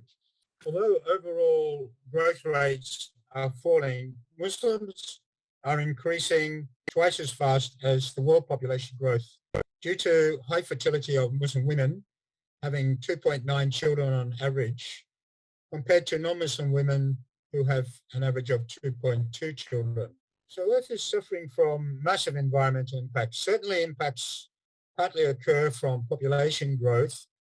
We see here that population growth, increased crop irrigation, and climate change have caused Lake Chad in Africa to contract 90% since the 1960s, affecting the 30 million surrounding population. Now, traditionally, Muslims believed it was a religious duty to produce a large community. However, today the Muslim population is already large and growing strongly. Based on Allah's guidance, for a newborn infant, his bearing and weaning is 30 months. And Prophet Muhammad's, peace be on him, discouragement in hadith for a suckling mother to become pregnant, the ulama consequently encouraged mothers to space their births over 30 to 33 month intervals. And there is an Islamic legal maxim that averting harm is preferable to securing benefit. So any perceived benefit of having a large family may be outweighed by harm to the environment and the quality of life of women and children's well-being. So Muslims should consider reducing large family sizes while avoiding unnecessary consumption, thus becoming God-conscious stewards protecting Earth's environment. In 2015, Oxfam reported that the richest 10% of world population were responsible for 50% of total carbon dioxide emissions, while the poorest half, the poorest 50%, were only responsible for 10% of global emissions. Yet they live mostly in countries most vulnerable to climate change. So this figure is displaying the level of human-induced carbon dioxide emissions. And it shows 3 Anglo countries, Australia, Canada, and the United States, are the top emitters per head. This is excluding small states like Liechtenstein and also OPEC sheikdoms who have high emissions. But this is partly because carbon dioxide is emitted during the oil and gas production process. So look at United Kingdom. It's an Anglo country, but they have very modest emissions. Australians and Americans generate excessive carbon dioxide emissions per head, about 9 to 25 times that of Indonesia and Nigeria, for example. And these are carbon dioxide emissions per head in the poorest countries, which are minuscule compared to the wealthy countries. Birth rates of many of these countries are 1.5 to 3.5 times that of the wealthy countries. However, even the largest emitting country here in this group, Bangladesh, has per capita emissions only 1/30th of Australia per capita. Clearly, if people in poorer countries reduce their birth rates, this will have only a minor effect on global carbon emissions. Total fertility rates for Australia and the United States are 1.7 per woman, compared with Nigeria 4.7 and Bangladesh. So Nigeria, Bangladesh, only 1.2 to 3 times the number of children per woman compared to these wealthy countries. Now let's look at this data from Murtagh and Slacks in 2008. They estimated lifetime carbon dioxide emissions of having one child in the United States was 9,441 tons.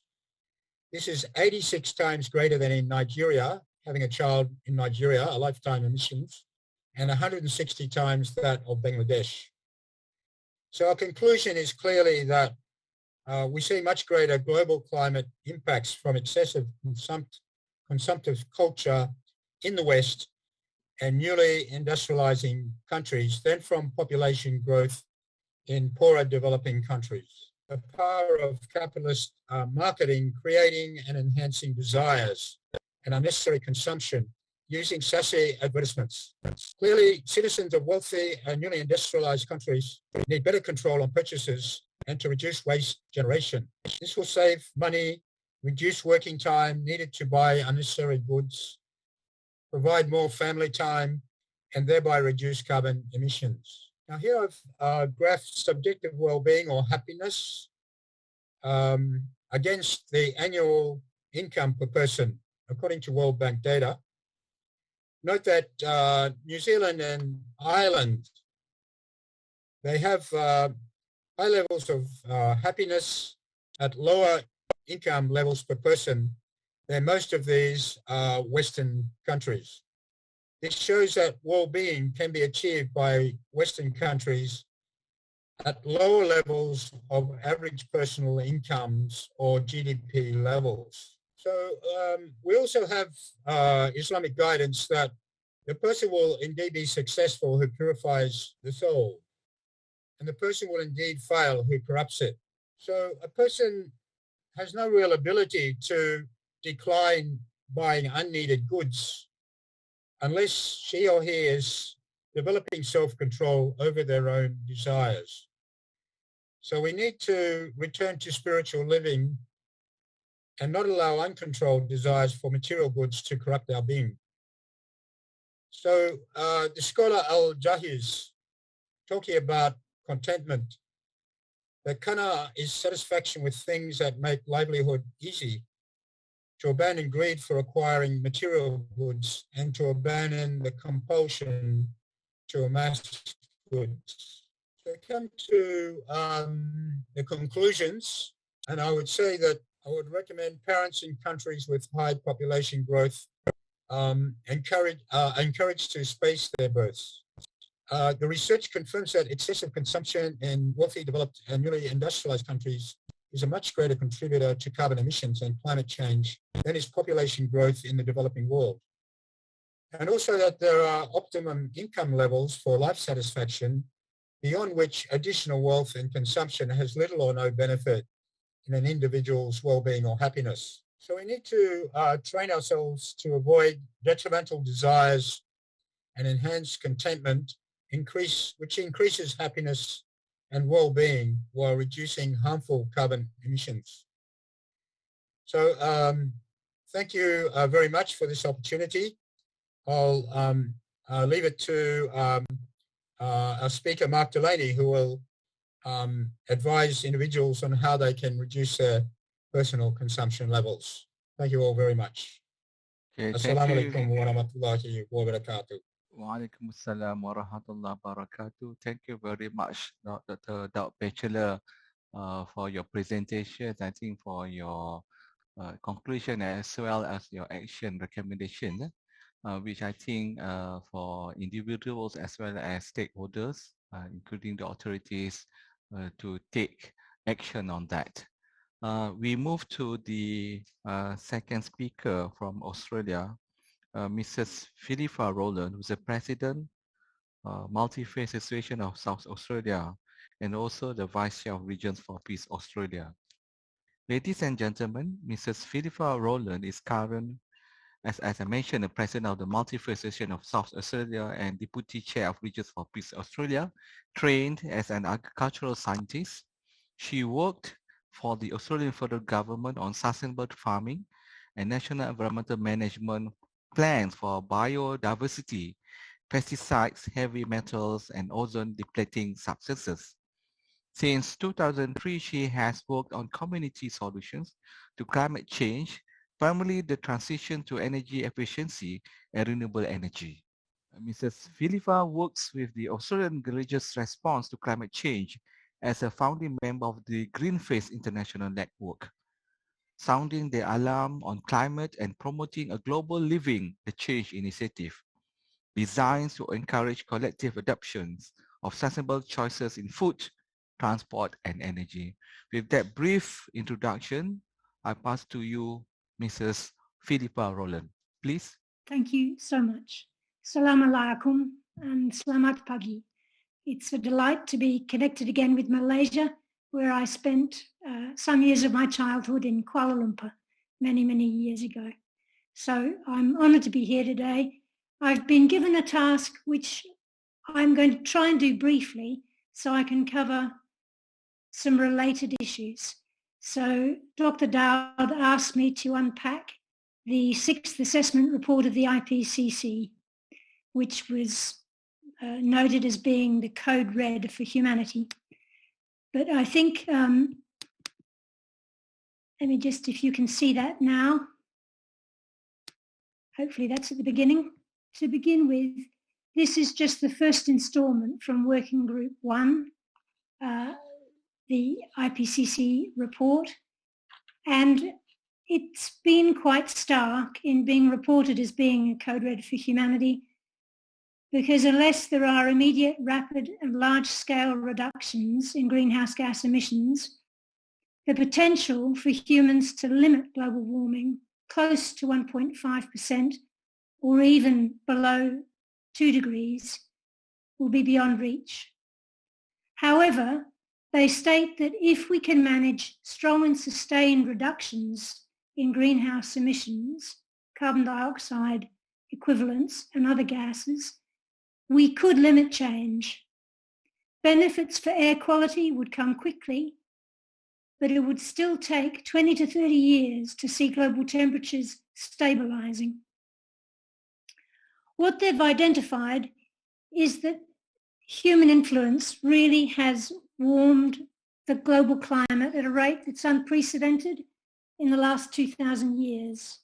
So the scale of changes that are occurring across the climate system as a whole haven't been seen for many centuries, or even indeed for many thousands of years. The Arctic sea ice is at its lowest level since 1850. The mean sea level rise has risen faster since 1900 than in any preceding century before that. And the pH level, the acidity of the ocean, which affects the ability of aquatic life in the ocean and affects coral reefs and all of the lives they sustain, has also increased rapidly. So what we're seeing is exactly what was predicted, which is, in shorthand, the increased intensity and frequency of extreme events. So we're seeing more frequent heat waves. Marine heat waves actually have doubled since the 1980s. Cyclones in that global category of 3 to 5, tropical cyclones, which are life-threatening, have increased substantially in the last 40 years and have also shifted northward. So these are a range of issues which are being faced by the world today. And it gives us a moment in time to reflect as people of faith about how we move forward. In 2018, I actually hosted an event in Parliament House in Canberra, which was the report somewhat earlier, the IPCC 1.5 report. And I asked a friend of mine, Mark Howden, who's one of the IPCC chairs, if he could boil it down and to cover the impact that was there about lifestyle change. 2018 was the first time that the IPCC actually spoke about our individual lives, our choices about how we live, as being impactful in terms of the global change. I put this up because I really loved his distillation. His last slide for me is really valuable. Every half degree matters, every year matters, every choice matters. And one thing that we found, in this slide you can see Earth Overshoot Day in 2020, which is the day that we as humans have used up our allocation of biological resources for that year. And all of the resources we use after Earth Overshoot Day are basically taking resources from the future. We are over-consuming things. That dipped last year with the pandemic, but it has bounced back quite quickly this year to being much more similar to what it was the year before. My colleague following, Mark Delaney, will go into much more detail on how our individual choices can have an impact on global climate change. So I'll leave that to Mark. I wanted to talk about a pathway out of here. I think as humans alive today, it takes courage to face reality at the moment. And I think many of us can take both courage and guidance from our faith traditions that give us the moral courage to look at where we are today and to put our energy behind some of the main solutions to this global problem of escalating climate change. Some of the changes you're seeing in Australia are happening most rapidly at the local, regional and state level. And I'm afraid we're still waiting to see an adequate level of response from our federal government. But here, living in South Australia, we have an energy minister who has made a personal commitment to achieving 100% net renewable by 2030. And there is clear evidence that we will get there. So there are exciting opportunities for that large-scale transition of communities to be reliant on renewable energy inputs. Many of you here, including our colleague who spoke about hydrogen earlier, would be interested to know that there is a virtual summit going on in a few weeks, 20th and 21st of October, by Australia's Smart Energy Organisation. And that will be an opportunity that may be worthwhile for people from Malaysia to join this contribution from Australia about what different energy pathways, community pathways, government pathways are there, and how can we maximise the benefit of the growing technical understanding and capacity to map a path ahead. So I'll put that, and it can be shared with the group afterwards by email. And there is quite exciting news from Australia in terms of some of the major deployment of renewable energy in the northern part of Australia has been in negotiations for beginning to export renewable energy into Southeast Asia. And this was given a tick of approval through Singapore only last week. So we're beginning to see the scale of the beneficial role Australia could play if we help the region in Southeast Asia make that swift and rapid transition towards far greater reliance on 100% renewable energy. It's clear from not only the IPCC report, but also the International Energy Agency and many funding bodies that no new fossil fuel developments can take place if we are going to move the world climate to meet the 1.5 degree limit set at the Paris climate talks. So in talking about this beneficial steps forwards in renewable, I attended a conversation with IPCC scientists Greta Thunberg and His Holiness the Dalai Lama. And in that discussion, the thing that struck me the most was that the transition to renewable energy is absolutely necessary, but no longer sufficient. We need to do all of that and more. And the more that we need to do is to close the circle and to start looking at how we can care for the earth, how we can protect forests, how we can move to regenerative agriculture, working with soils and plants and landscapes to help draw down carbon dioxide and other greenhouse gases from the atmosphere. And there are some exciting opportunities that are coming in the area of use of algae, and many other opportunities are there. The Minister from Malaysia mentioned the fact that we have COP26 coming up in Glasgow, but the Straits Times yesterday reported on COP15, which is the biodiversity conference of the parties being held in Kunming in China. And the reason that is important to put in focus at the same time, because the biodiversity loss in the last decades, particularly in the recent escalation of climate impacts, is beginning to fray at the capacity, the regenerative capacity for part of what sustains all life. A small example in Australia from our recent bushfires was research that was done that discovered that 5 species of native bees are now on the IUCN Red List because of the extent of the forest fires. And they play roles in the environment that we may not always recognise, but they are incredibly important for sustaining the natural ecosystems in which we all live. So I feel that in our country, this must have its beginning with respect for First Nations, to pay respect for the communities that lived here on this landscape, this vast country, for hundreds of thousands of years, and they learnt how to live here.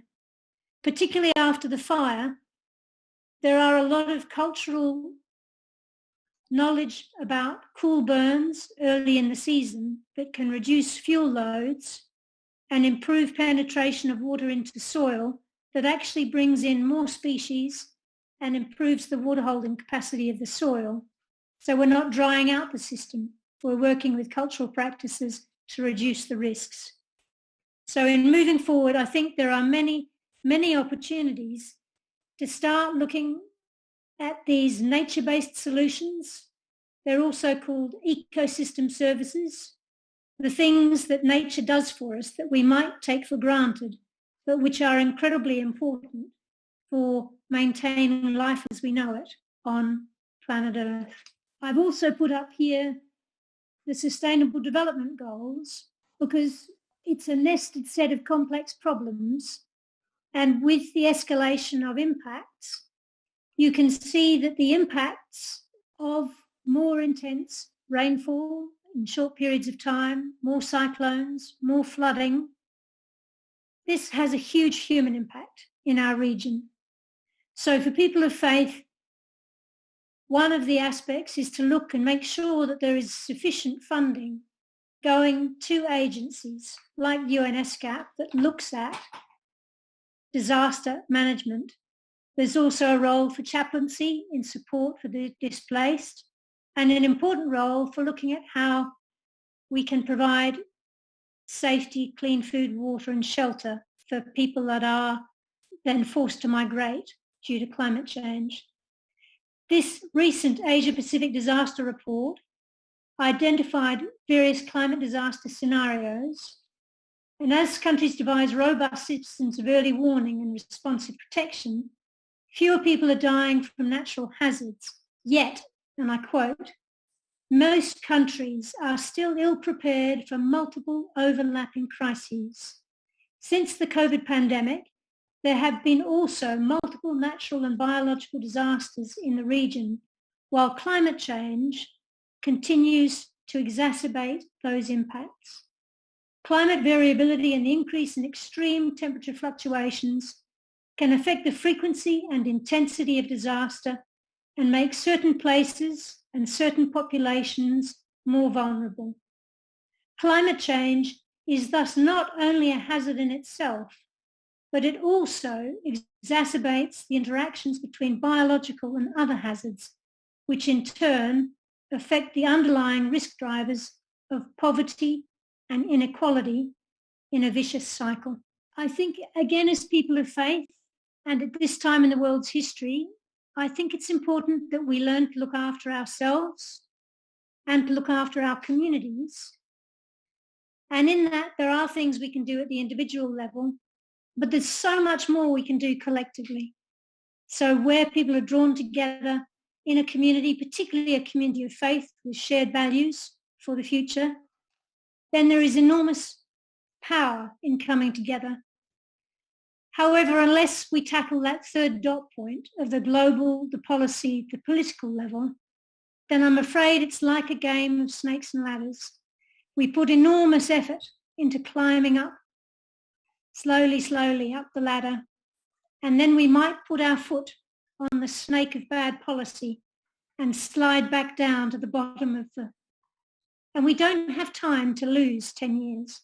So I think it is a time for us to be upstanding and outspoken and to call for the level and scale of action that we require to chart a path towards a safe climate future for all. So this is my last slide, and it comes from the collaboration between ARC, the Australian Religious Response to Climate Change, and Green Faith, which has now become the Green Faith International Network.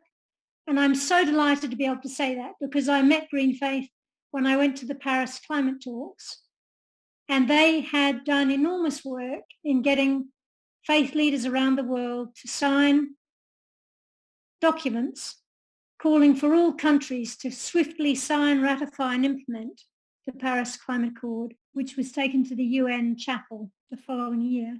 They recognised that if they were based in upstate New York, they would always be seen as being American. So in the past 2 years, we've established the Green Faith International Network, which currently comprises of Australia, Indonesia, India, Brazil, Chile, Zambia, Zimbabwe, Malawi, Kenya, South Africa, the UK, Europe, Canada, and America. So there are 14 founding members. But in the first action in March, they had over 420 events in 49 countries, sounding the alarm on climate change. And on this coming Sunday the 17th and Monday the 18th of October, there will be second days of action with the hashtag Faiths for Climate Justice. And you can see from the dots on that map at the moment, they were the events that will be taking place as of last night when I took that screenshot of the map. I wanted to leave you with the call to action that we have here, because it seems to try and distill some of the most important elements of what I've been saying. As people of faith, we believe that the earth and all people are sacred. We call for an immediate end to new fossil fuel projects, to deforestation, and to related financing of further damage. We call for a massive commitment to green jobs that can reduce climate pollution and end poverty for millions, providing a pathway to the future. We also call for wealthy countries to put money into the Green Climate Fund so that we can help equip vulnerable countries and nations for a better future in a changing climate. So I may have done my time, and if I haven't, I'd just like to read a small piece in closing from our commitment to interfaith harmony. This was written by the Multifaith Association quite some years ago after the 9/11 event, led to some very unfortunate Reclaim Australia rallies. People who came the day before yesterday to Australia, telling people who'd come the day before to leave. So this was our response, was a commitment to interfaith harmony. We acknowledge traditional Aboriginal custodians who've cared for this land for centuries and pay respect to their elders past and present across the many nations of this country.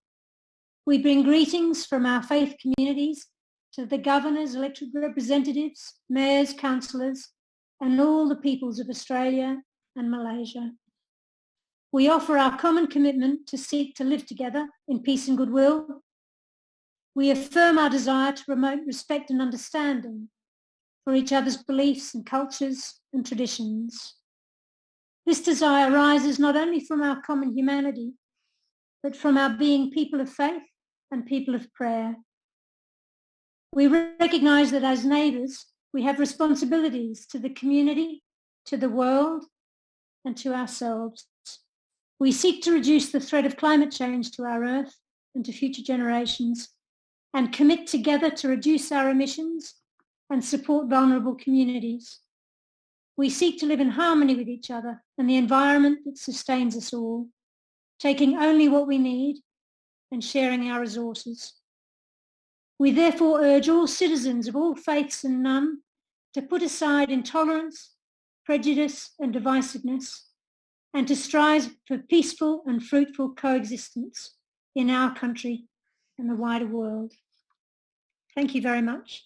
Okay, thank you very much, Mrs. Philippa Rowland, for the valuable and interesting presentations, and in your last few words of your, commitments for us, for every citizens of Malaysia, regardless of different faiths, to take up the issue that have been raised.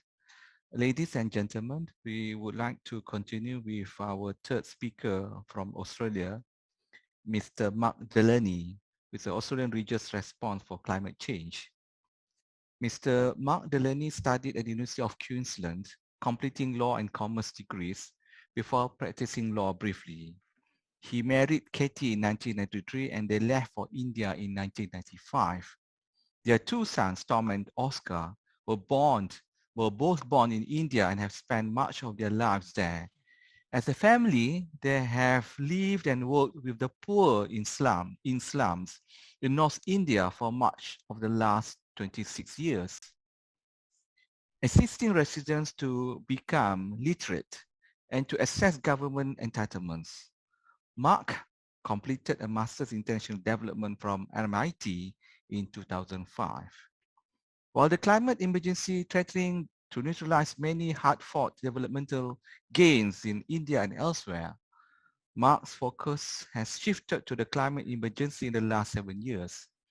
This led to his co-authoring Low Carbon and Loving It with his son, Tom, published in 2018. Mark and Katie now live in Brisbane. While in Australia, Mark runs workshops to assist individuals in reducing their carbon footprint. He and Katie hope to return to India next year to continue their efforts to assist the urban poor, inshallah. With that, I pass to you, Mr. Mark Delaney. Thank you very much. Assalamu alaikum. It is lovely to be with you today. Thank you so much for the invitation. I especially want to thank Dr. Muhammad Azam and Dr. Daud, who is my friend. I would like to share with you today some of my insights about not consuming too much, and they come largely from my efforts at living with the poor in India. I'm going to share my screen with you now. So we're going to be discussing today at an individual level the role of wasteful consumption. So the outline of what I'm sharing with you today will be in three sections. The first one is a brief introduction to myself and why I'm speaking with you today. Secondly is a very brief look at what I believe to be our religious mandate not to overconsume. And thirdly, we're going to look very specifically at wasteful consumption and how to reduce it. And I'm going to look at that in four areas. One is in the goods that we buy, the new goods that we buy, which we'll see is surprisingly the largest component of most individuals' carbon footprint. Secondly, we'll be looking at our transport practices. Thirdly, at the food that we eat or our diet. And finally, at our household electricity. So firstly, just a very brief introduction to myself. As Dr. Azam kindly said, I've spent many years living in an Indian slum. This is the slum that my wife and children and I lived in for about 10 years. It's in New Delhi. It's a pretty poor area, and we lived there for many years. This is a photo of my wife in the purple and myself in that slum interacting with some of our friends there. All of that experience has shown me that climate change is an enormous adverse influence on the poor, who are our friends. So that has all led to my son and I writing this book, which we call Low Carbon and Loving It, which focuses on how to reduce our personal carbon footprint for the sake of helping the world's poor. What did we do for all of those years living in a slum in India? Well, we chose to live in a slum ourselves. That meant that our house was one room. So that's very surprising for many Australians and perhaps for many of my Malaysian colleagues, where houses are much bigger. But for most of the world's population, most people live in a single room. And that's what we chose to do too, to try to identify with the poor and what their lives were like. Our children were born there and have grown up there. My oldest son is still there and is still responding to the COVID crisis in the slum in which he lives. What did we do? Well, we tried not to go with too much set agenda, but just to listen to people, to respond to needs that they talked about. So there in the bottom photo is my two sons helping Indian children to read and write, not English, but their own language, Hindi, so that they could engage more in their schooling work. So that's just a very brief introduction to who I am and why I'm here. Now, next I want to look at the religious mandate not to overconsume. There's three aspects that I want to bring to you on this. The first one is what we call stewardship. And what I mean by that is that God, and I'm sure all of my Muslim colleagues today would share this, that God gave us a good earth and that we should look after. And rather than to destroy, because future generations need a viable earth to live on as well. So I've given some of the biblical references there. Now, I'm sure some of the references from the Quran Sharif would say very similar things. So the first one is to steward the earth rather than to destroy it for the sake of future generations. The next one is the mandate, which is in all major religions, that is to care for others. So a call to care for others, especially those in need. And as we all know, climate change is affecting the poor more than the rich. Therefore, our mandate to care for the poor is especially acute in times of climate change. So a couple of verses here from our scriptures, a famous one that many people will know from the Bible, from the Gospels, from the Injil Sharif, to do good to others as you would have them do to you. And also I've researched from the Quran Sharif, to do good to parents and kinsfolk and orphans and those in need, those who are near, neighbours who are strangers, in the companion by your side, and to the wayfarer. So indeed there is a strong mandate there in our scriptures to care for others, especially the poor who are being affected by climate change. The third mandate, I believe, is one from our religions, is one of justice. So what I'm suggesting is that climate change is a very, very strange problem, in that those who have caused the problem can in some ways benefit, whilst those who have not caused the problem, those who didn't cause it, suffer. And the clearest way to see this is our prediction of agricultural yields up to about 2080, which you can see in this graphic. The green countries are countries which may well be able to produce more food as climate change unfolds, because, for example, the permafrost in Siberia is melting and so forth. So that is, those countries in the northern hemisphere, far north, may be able to produce more food, whereas those countries around the equatorial regions, including our own, will be producing less food. Now, this shows the injustice of the situation graphically, because you can see that the countries that have caused most of the emissions historically, US, Europe, Japan and so forth, may actually be able to benefit by food production. So it's an incredible situation of injustice, which God, Allah, would be extremely unhappy about, I'm sure. So then, on to our third topic, is I want to talk about wasteful consumption and what we can do about it. Now, fairly stark statistics, and many of you will be aware of this, is that the global emissions across the globe are about 50 gigatons per year. Now, if we divide that by the world's 8 billion population, we come up with a figure of about 7 tons carbon dioxide equivalent per head per year. So that is a global average carbon footprint of about 7 tons CO2 equivalent. Now, in Australia, by comparison, if we take these and the government statistics and we divide Australia's annual emissions by our population of, say, 25 million, we come up with a startling statistic that Australia's emissions are something like 21 tonnes carbon dioxide equivalent per year. Please note that these are carbon dioxide equivalent statistics, not just carbon dioxide. So we've seen in previous presentations, Australia's carbon emissions are around about 16, 17 tonnes a year. When we include all the other greenhouse gases, it comes to 21. Now, a little research, there's a graph there showing Australia's emissions of just carbon CO2 compared to Malaysia's. And if we just do a little bit of mathematics on this, we can see that Malaysia's per capita emissions are about 7.5 tonnes of carbon dioxide. That is about 10 tonnes of carbon dioxide equivalent. And one of our earlier speakers actually quoted that figure as well. So much better than Australia, about half of that of Australia's, but still, I would point out, above the average for the whole globe. So what can we do about this? Well, there are 4 components of an individual's emissions, and they are these.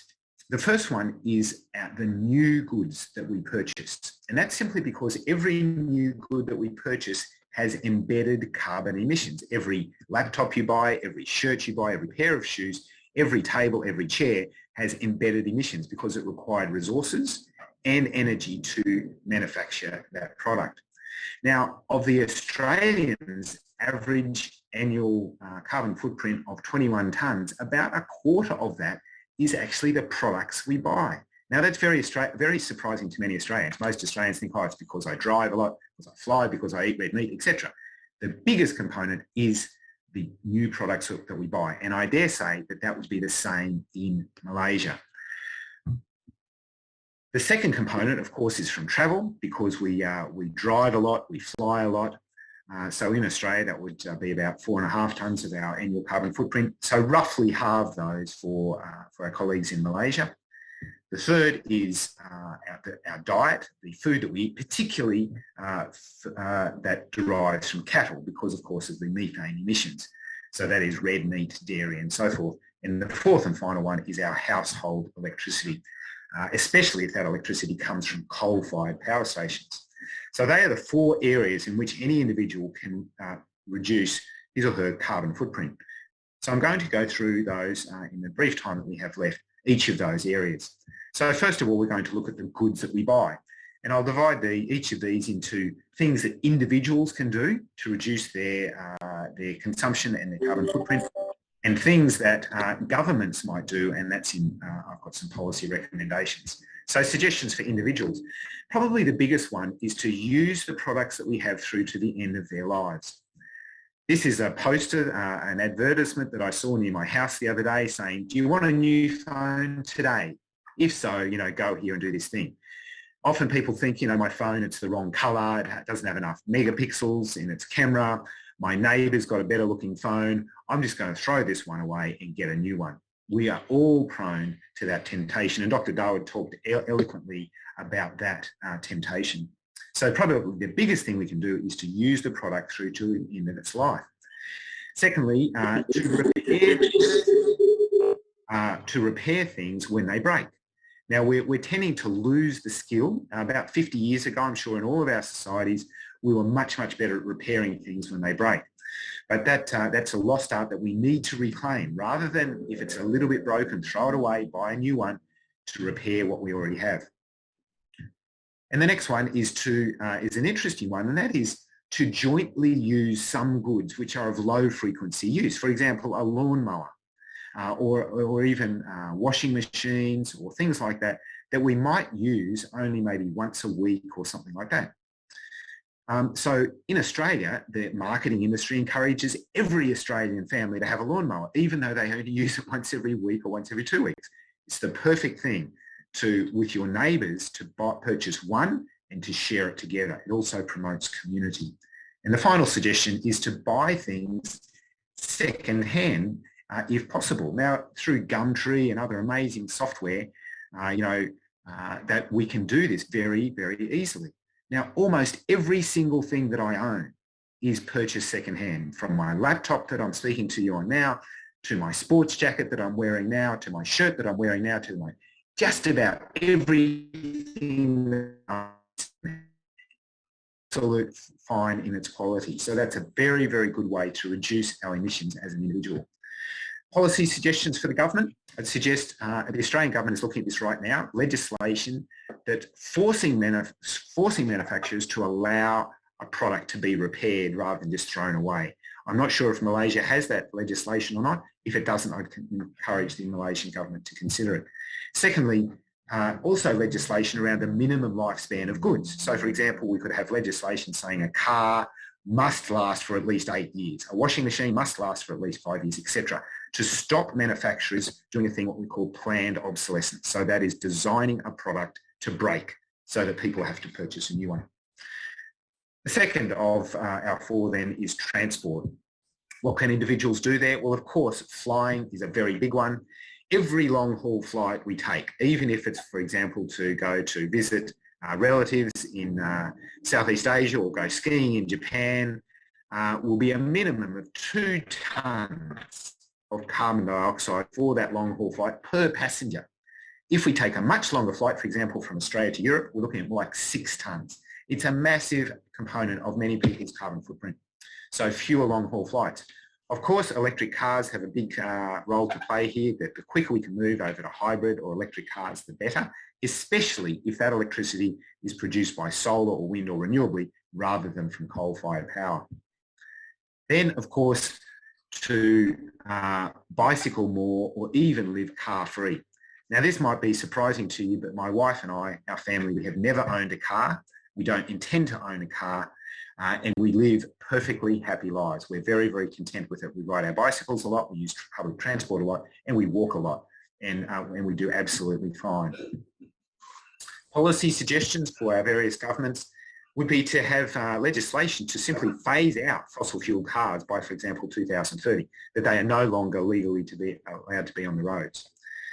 Secondly, that we could have a carbon tax on long-haul international flights. And the longer the flight, the more carbon emissions, the higher the tax, to simply encourage people economically to take fewer of those long-haul flights. The third area is our diet. What can individuals do? Well, of course, as we've discussed before, less red meat, less dairy because of the methane emissions.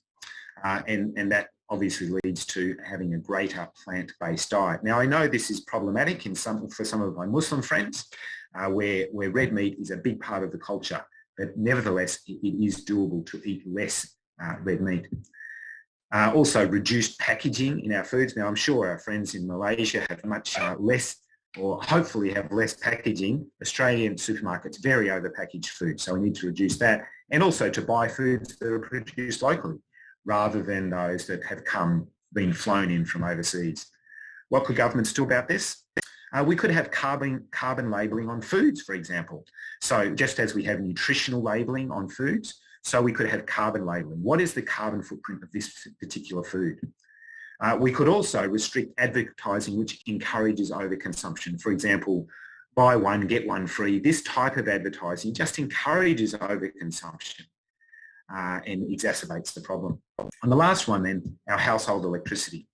Suggestions for individuals. Well, in Australia, purchasing green energy is a possibility, and I'm not sure whether that's possible for my colleagues in Malaysia. That means picking up the phone, phoning the electricity provider and saying, I want to purchase green energy. It will cost a little bit more, but it forces the provider to source your amount of electricity from renewable sources rather than from coal-fired power sources. Of course, domestic solar panels on your roof are terrific. And then there's simple things like using ventilation and fans rather than air conditioning. All those things will reduce our electricity consumption. What can governments do? Well, of course, there's the obvious option of taxing fossil fuel produced electricity and subsidising renewably produced electricity. And then we could also have progressive rates on the electricity that we consume. The more you consume, the more you pay for it. Now, just in the last little bit of time here, I'm going to ask you a simple question. There's 10 things on the screen there that you could do to reduce your carbon footprint. I want you to identify the one that has the most reduction of your carbon footprint. What is the one thing you can see on your screen there that has the greatest impact to reduce your carbon footprint? Now, I'm going to ask anyone at all to very quickly unmute and tell me what is the greatest impact that you could have. So, Philippa, you can unmute and you can have a guess. That's cheating because I know the answer. So the answer there is, many people think changing your light bulbs is the biggest. It's a good thing to do, but it's not the best. The best thing you can do is to go car-free, to not have a car at all. So, and there are the answers that I can share with you later about the biggest impact of that you can have. Now, just to conclude, there is my email address. If anyone would like to email me about any of these issues, there is the blog site for the book that we've written. You can download a free PDF there that talks about all of these issues. So I would like to conclude and say thank you very much to my colleagues in Malaysia and to Dr. Daud and to Dr. Azam. Thank you very much for your time. Assalamu alaikum. Salam. Thank you very much, Mr. Delaney. I think it's a very practical for individuals. Your presentations, I think, lead to what as individuals can contribute to reduce these things. Quite a lot of things that I think as individuals, regardless of religious backgrounds, to practice. I think very practical. I think, but it's just quite for some individuals a bit of hardship. As for example, you mentioned the last word, not to own a car. That is something which is, and I don't know. I think as in Malaysia would be something which is I think needs to address, because if you have good public transportations, etc., that will be something that we can reduce that. I think we are working on that, inshallah. Thank you very much again for Delaney. I think I wish we can continue inviting you to speak on this. Ladies and gentlemen, with that, we wrap up our first sessions on the presentation by both from Malaysian and Australia presentations. And I would like to thank all the presenters on the lovely and valuable as well as practical, if I can may say, presentations for the benefit not only for individual, for also but for the policymakers to take action on. We will take a break of 5 minutes before having the second, if I may say, session on the discussion by both the Malaysia and Australian parts. With that, thank you very much. Alhamdulillah, I will see you next afterwards. Take 5. Bismillahirrahmanirrahim. Assalamualaikum warahmatullahi wabarakatuh. And a very good day to everyone, presenters, discussants, and participants of the Regional Malaysian-Australian Webinar 2021. Welcome back to our roundtable discussion. We are now at the second part of our RTD, and I will be moderating the discussion session. The session will be divided into 2 rounds. The first round will feature 3 discussants from Malaysia, and the second round will feature 5 discussants from Australia. Each discussant will present their ideas and points of view pertaining to our topic, preparing for COP26, curbing carbon emissions by governments, civil societies, and individuals. For the first round, each discussant will be given 10 minutes. And before we begin, allow me to introduce to you our first discussant from Malaysia. Associate Professor Dr. Zul Ilham Zulkifli Lubis is a lecturer from the Institute of Biological Sciences, Faculty of Science, University of Malaya. He is very active in promoting energy literacy, renewable energy, environmental stewardship, and climate action to community, as well as being the country's coordinator for the annual AEON Environmental Foundation ASEAN Students Environmental Platform, ASEP. Professionally, Dr. Zulilham is a certified energy manager accredited by the ASEAN Center of Energy, and recently he received Certificate of Achievement for Completion of Energy in Environmental Constraints with Harvard University and Certificate of Community Organizing for Action.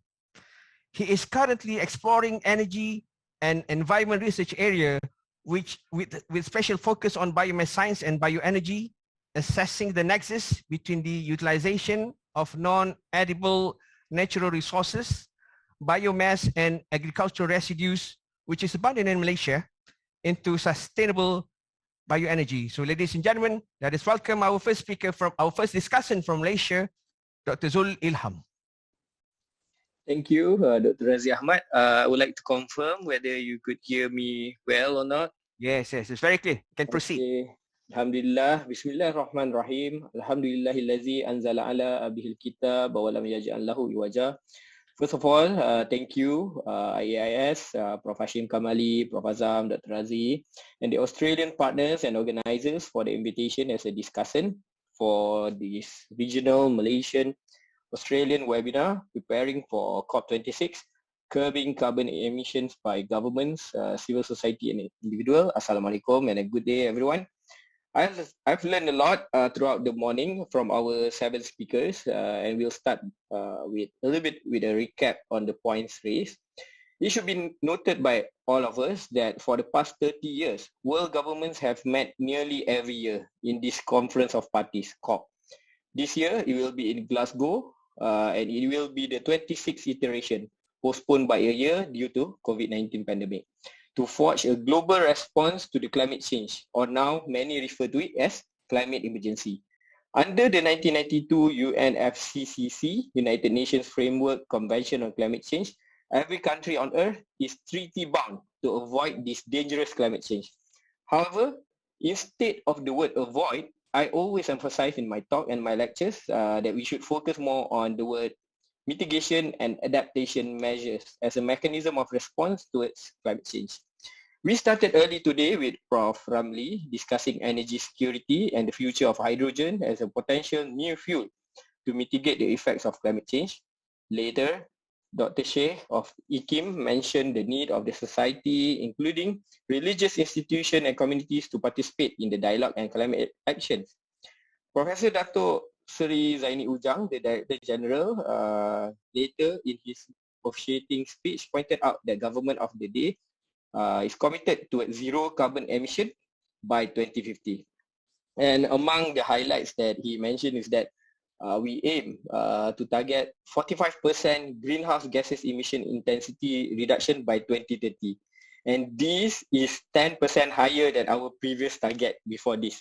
So this is kind of an interesting target that is being set, but I hope that we will also follow up with proper set of action in order to achieve that aspiring target. Another aspiring target that I could point out here is that 100% procurement of government fleet from non-internal combustion engines by 2030. This is related to what Mr. Mark Delaney mentioned before.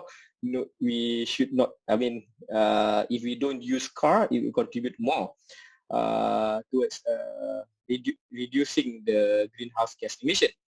But then for now, I believe that there is no hybrid or fully electric national car yet. So I believe the government need to impose tax exemption for hybrid or electric cars in order to encourage this 100% procurement of government fleet from non-internal combustion engines. And it must be done soon, because our aim is to do it by 2030. Other than that, he also mentioned that we are going to maintain 50% of our national rainforest cover, encourage zero waste recycling, with which Malaysians are currently doing, and many states are imposing no plastic policy, no straws, which I believe is promising. We also have low carbon city master plan, as well as target towards circular economy. Mr. Yusaimi later on from GRAS reiterated the need to be khaira ummah, the best ummah, to start your action and improve farming system, and more action on the grassroots level. Dr. Daud Batchelor discussed which climate drivers are greater. It is interesting for me to learn that between population growth or excessive consumption, you can really see that to raise a child in a developed countries, I think he mentioned United States, the consumption behavior lead to 86 times more of carbon dioxide emission than raising a child in Bangladesh. So apparently, the excessive consumption, the way we live in the culture of consumption, that is actually threatening the earth. So Mrs. Philippa Rowland later discussed the interrelated factors of climate change and called to action at all levels amongst the people of faith to come together to care for self, care for community and the world. Mr. Mark Delaney deliberated to us that climate change affected poor communities more than the privileged. He also outlined extensive suggestions for individuals to reduce overconsumption of goods, transportation choice, diet change, and legislations for such as right to repair, minimum lifespan of goods. If you purchase something, you need to use it at least for a certain amount of years so that it will offset the carbon that is used to produce it, as well as carbon labeling on goods. On the other hand, in this upcoming COP26, we could expect many countries will renew their nationally determined conditions, the NDCs. And the NDCs is the central part of the negotiation, and getting more countries to sign up for a long-term net zero goal. Malaysia, yesterday, our Prime Minister mentioned that we are going to achieve it by 2050. As a researcher, I would personally also like to hear more discussion on 3 other areas, which are climate finance, phasing out coal, and nature-based solutions. So climate finance is the money provided to developing countries and poor countries from public and private sources to help them cut emissions and cope with the impacts of extreme weather due to climate change. And developing countries were promised at the Copenhagen COP in 2009 that they would receive USD 100 billion a year by 2020. That target has been missed. The OECD found in a report that only about USD 80 billion was provided last year. So developing countries want reassurance that the money will be forthcoming as soon as possible and want to see a new financial settlement that will vastly expand the funds available beyond 2025. The second thing is the phasing out of coal. It's essential to staying within the 1.5 degrees Celsius aim. Countries have made moves globally, In China, the world's biggest coal consumer, will stop financing new coal-fired power plants overseas, for instance. But then we have other countries too, China, India, Indonesia, Mexico, and several other countries that are still major producers and consumers of coal. And much more needs to be done, in my personal opinion. Another thing is nature-based solutions, which are projects in preserving and restoring existing forests, peatlands, wetlands, and other natural carbon sinks, and growing more trees. These are important initiatives, and the destruction of the Amazon and other rainforests around the world for food production and for industrialization is a huge contributor to climate change and biodiversity loss. Experts urge caution. However, while growing trees is a good idea, there is not enough room to grow all the trees, like some have suggested. If you would like to grow all trees, there is not enough room. It could not solve the climate crisis alone just by planting trees.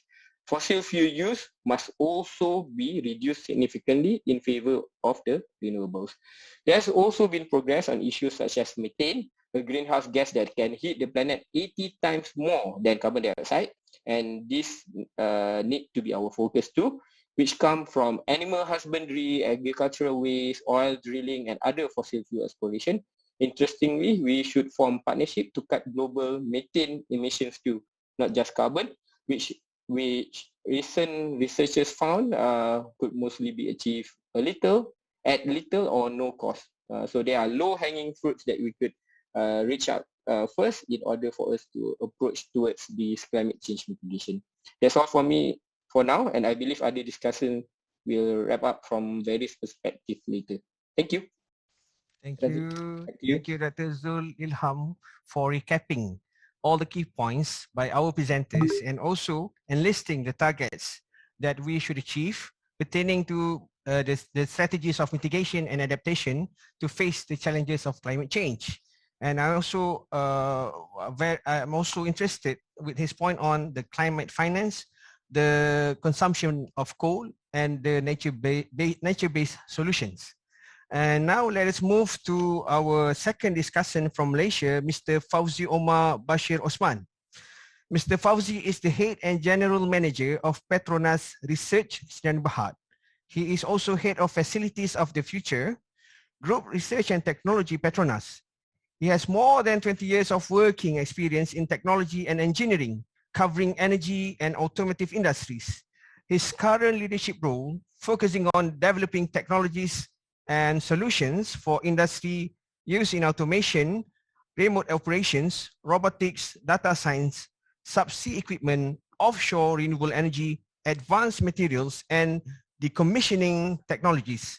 So, ladies and gentlemen, let us listen to the points and ideas by Mr. Fauzi Omar. So, over to you, Mr. Fauzi. Assalamualaikum and good morning to my fellow distinguished speakers. Thank you, the organizer, for allowing me to speak for about 10 minutes, coming from Petronas, which is an energy industry perspective.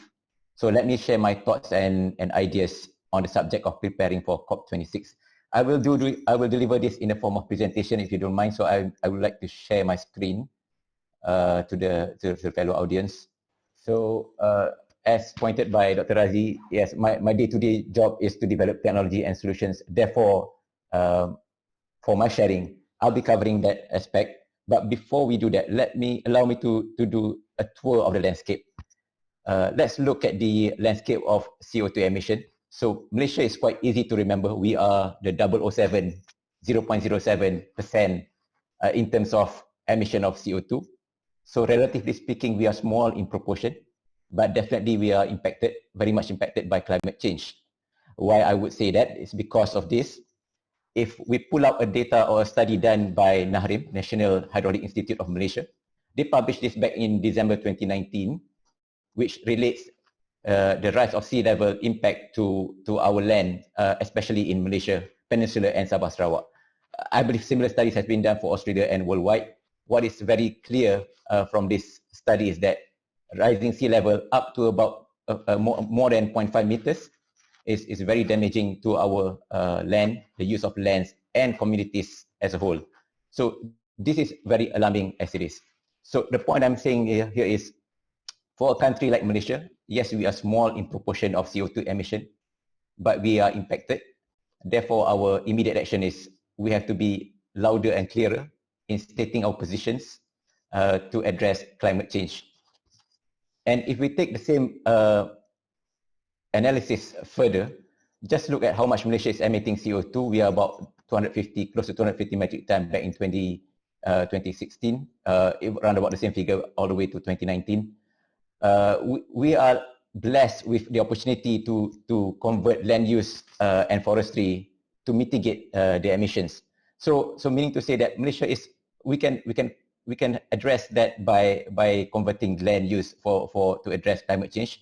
But the same may not be true for regional and global. Other countries, for Australia, for example, Australia and China, the net emission far outweigh and outstrip the ability to convert land into forestry and address climate change or CO2 capture. So clearly in this respect, what we do need is some sort of solutions. We need to look at technological means and solutions, which can be in the form of renewable energy and even CO2 capture and storage, which I believe we have heard from the previous speakers. They mentioned several times about hydrogen, EVs, renewable energy like wind and solar power. So I may go into that subject very briefly. And coming back to Petronas, so where are we on this respect? Clearly we have set ambitious and we have put commitment and make it public that we are going to strive towards net zero carbon emission by 2050. The journey has started as we speak. In fact, we have been developing, for the past 20 years in Petronas, we have been developing many technologies relating to CO2 separation from hydrocarbon gas, which I believe that this is a part of a solution rather than a problem. By doing so, what we are able to do is that CO2 that we be able to separate is now ready to be stored in underground reservoirs. In Malaysia, for example, Malaysia alone, we are blessed with offshore reservoirs. They can be in the form of depleted gas reservoirs or even saline aquifer, with the ability to store in Peninsula around about 0.4 billion tons of CO2. If you look at Sarawak, offshore Sarawak is around 1.9 billion tons of CO2. So rather than energy company being a problem, we also see ourselves as part of the solution.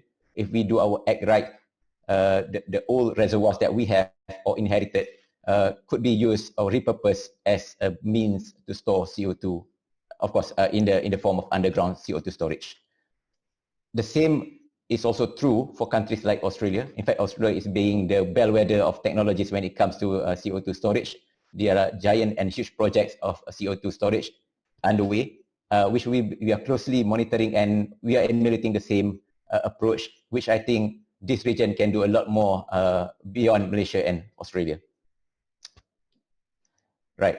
So in very brief, what I would like to summarize is this. Technologies is a tool, is a means to solve the problem.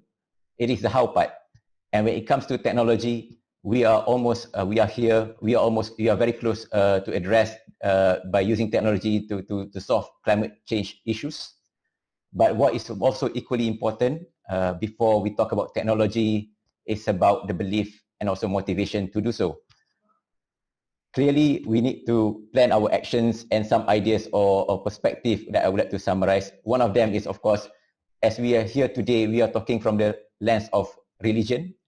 Definitely, there are rooms and ability for religious institutions to influence this, creating spiritual awareness in communities relating to environmental issues is one of them. I think that's why we're having this discussion today. And also, there need to be some form of moral and socially unacceptance towards carbon emission or GHG emissions. This can be done through a lot of use of social media and the traditional media, and also through education. From my own experience, for example, when I joined this company, Petronas, about 22 years ago, climate change was not high in the agenda. It was somewhere at the bottom rung of the agenda. Today, it has become the most important agenda. So in the space of one generation, that is what education and also awareness has done to even one organization. So actions in the form of belief or intrinsic individual beliefs is alone would not be enough. To take actions, we do need some other form of motivation. Of course, motivation can come from many factors. It can come from economical standpoint. Clearly, in the private sectors, what left to be seen is financial rewards or financial gains for coming up with innovation and solutions. That is one of the gaps that we see not yet been addressed in the market. And also for industry and consumers, what we are seeing today is that you are given a choice, whether to choose going towards a more responsible consumption or responsible use of energy versus the ones that emit most CO2. Rather than giving it a choice, I think the playing field has to be levelized. What we are seeing today is that there's no levelized playing field whereby if you buy, I would say, some sort of dirty or emitting fuel source of energy, you don't have to pay additional cost to it. But what we are saying here is, if we were to levelize the playing field, whereby there is an added cost to non-compliance, I think that will somehow drive actions and also drive the choice of consumers. So this is all in all my summary for today. So I hope with this we could create some understanding of how technology could change and bring the solution. But more important than the technology itself is also in terms of beliefs and motivation that we need to drive the community and the society as a whole. Thank you very much. Thank you so much, Mr. Fauzi. I think your point on carbon emission from Malaysian landscape, which is Malaysia is a small nation, but very much impacted by climate change, and we need to take action. We need to take action in terms of belief, motivation, and moral education. And technology and innovation alone are not enough to support this effort. And we need to do more for the better future of our region, not only in Malaysia and Australia, and also in Australia, but also for our region. So our third discussant is Dr. Ahmad Badri Abdullah.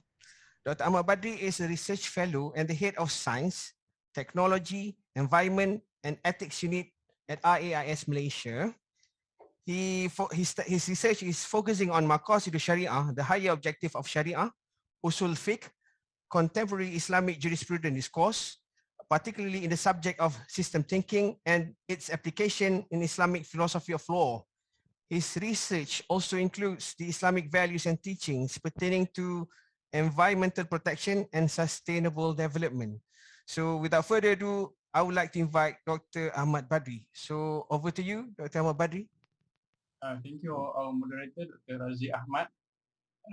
Yang berbahagia, Prof. Dato Dr. Muhammad Hashim Kamali, CEO of IKIS, Associate Professor Dr. Azam Muhammad Azam Adil, Deputy CEO of IKIS, distinguished speakers and discussants.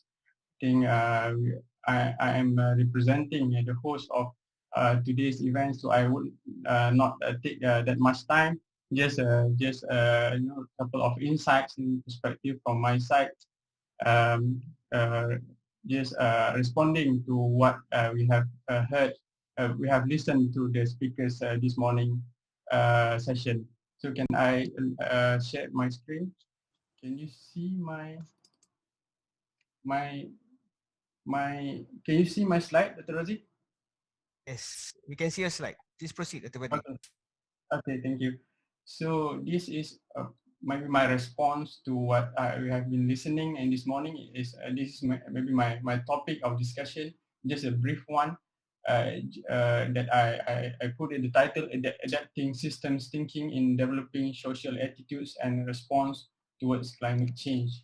Because I would like to share the notion like Mr. Fauzi that I highlighted before about not technology itself does not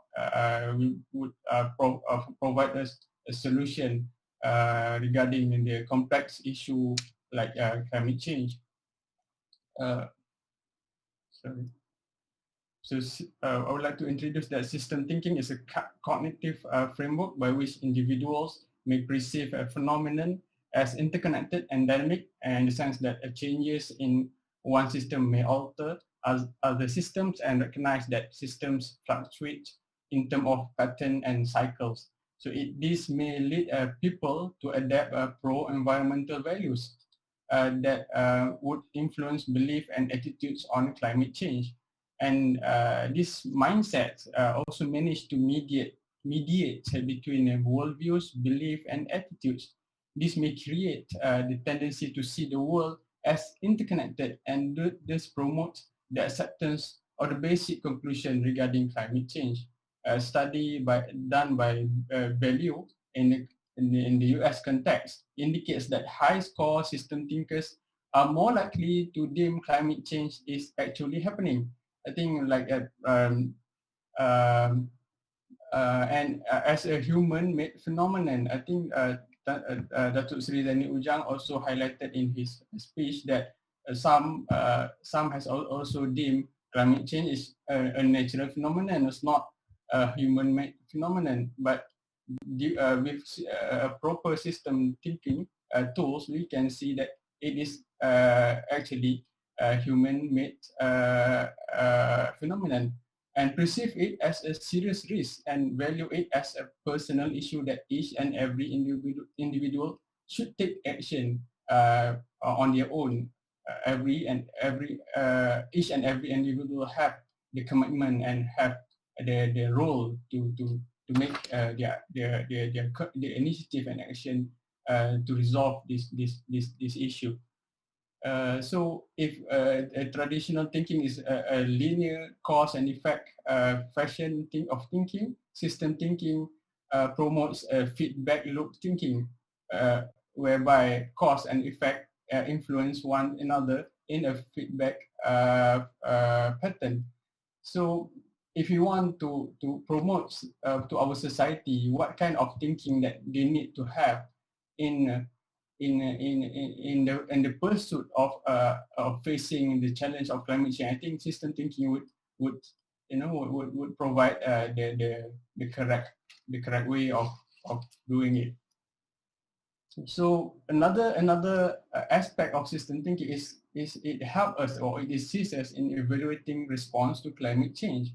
System thinking is also important in evaluating our responses to climate change, as to understand the anthropogenically driven global climate change, as it is a complex phenomenon and requires integration of many fields of sciences. So social ecological system is a complex adaptive system because human civilization itself behave as a complex adaptive system. It has a billion of agents, different ambition, values, and interests that operates and coordinates in their action through communities, through social construct, through different institutional regimes. So all this is very complex. So I put it here that social ecological system is a complex adaptive system characterized by a high degree of uncertainty, and not all relationships within the system could be understood completely. So therefore, outcomes for perturbation may not easily understood. So due to these complexities, it increases uncertainty in our ability to understand and predict a change in the context of climate change. So responses to climate change may have a negative and positive indirect impacts, be it adaptation or mitigation. So their impacts might only be anticipated if you view them in a broad ecological, social, and economic context. So therefore, these responses need to be examined in the light of the potential effects on the global system. So conventional risk-benefit analysis need to be supplemented by system thinking tools in order for us to propose a broad range of mitigation strategies and measures. So any response to climate mitigation and adaptation themselves may have environmental consequences apart from their intended outcomes.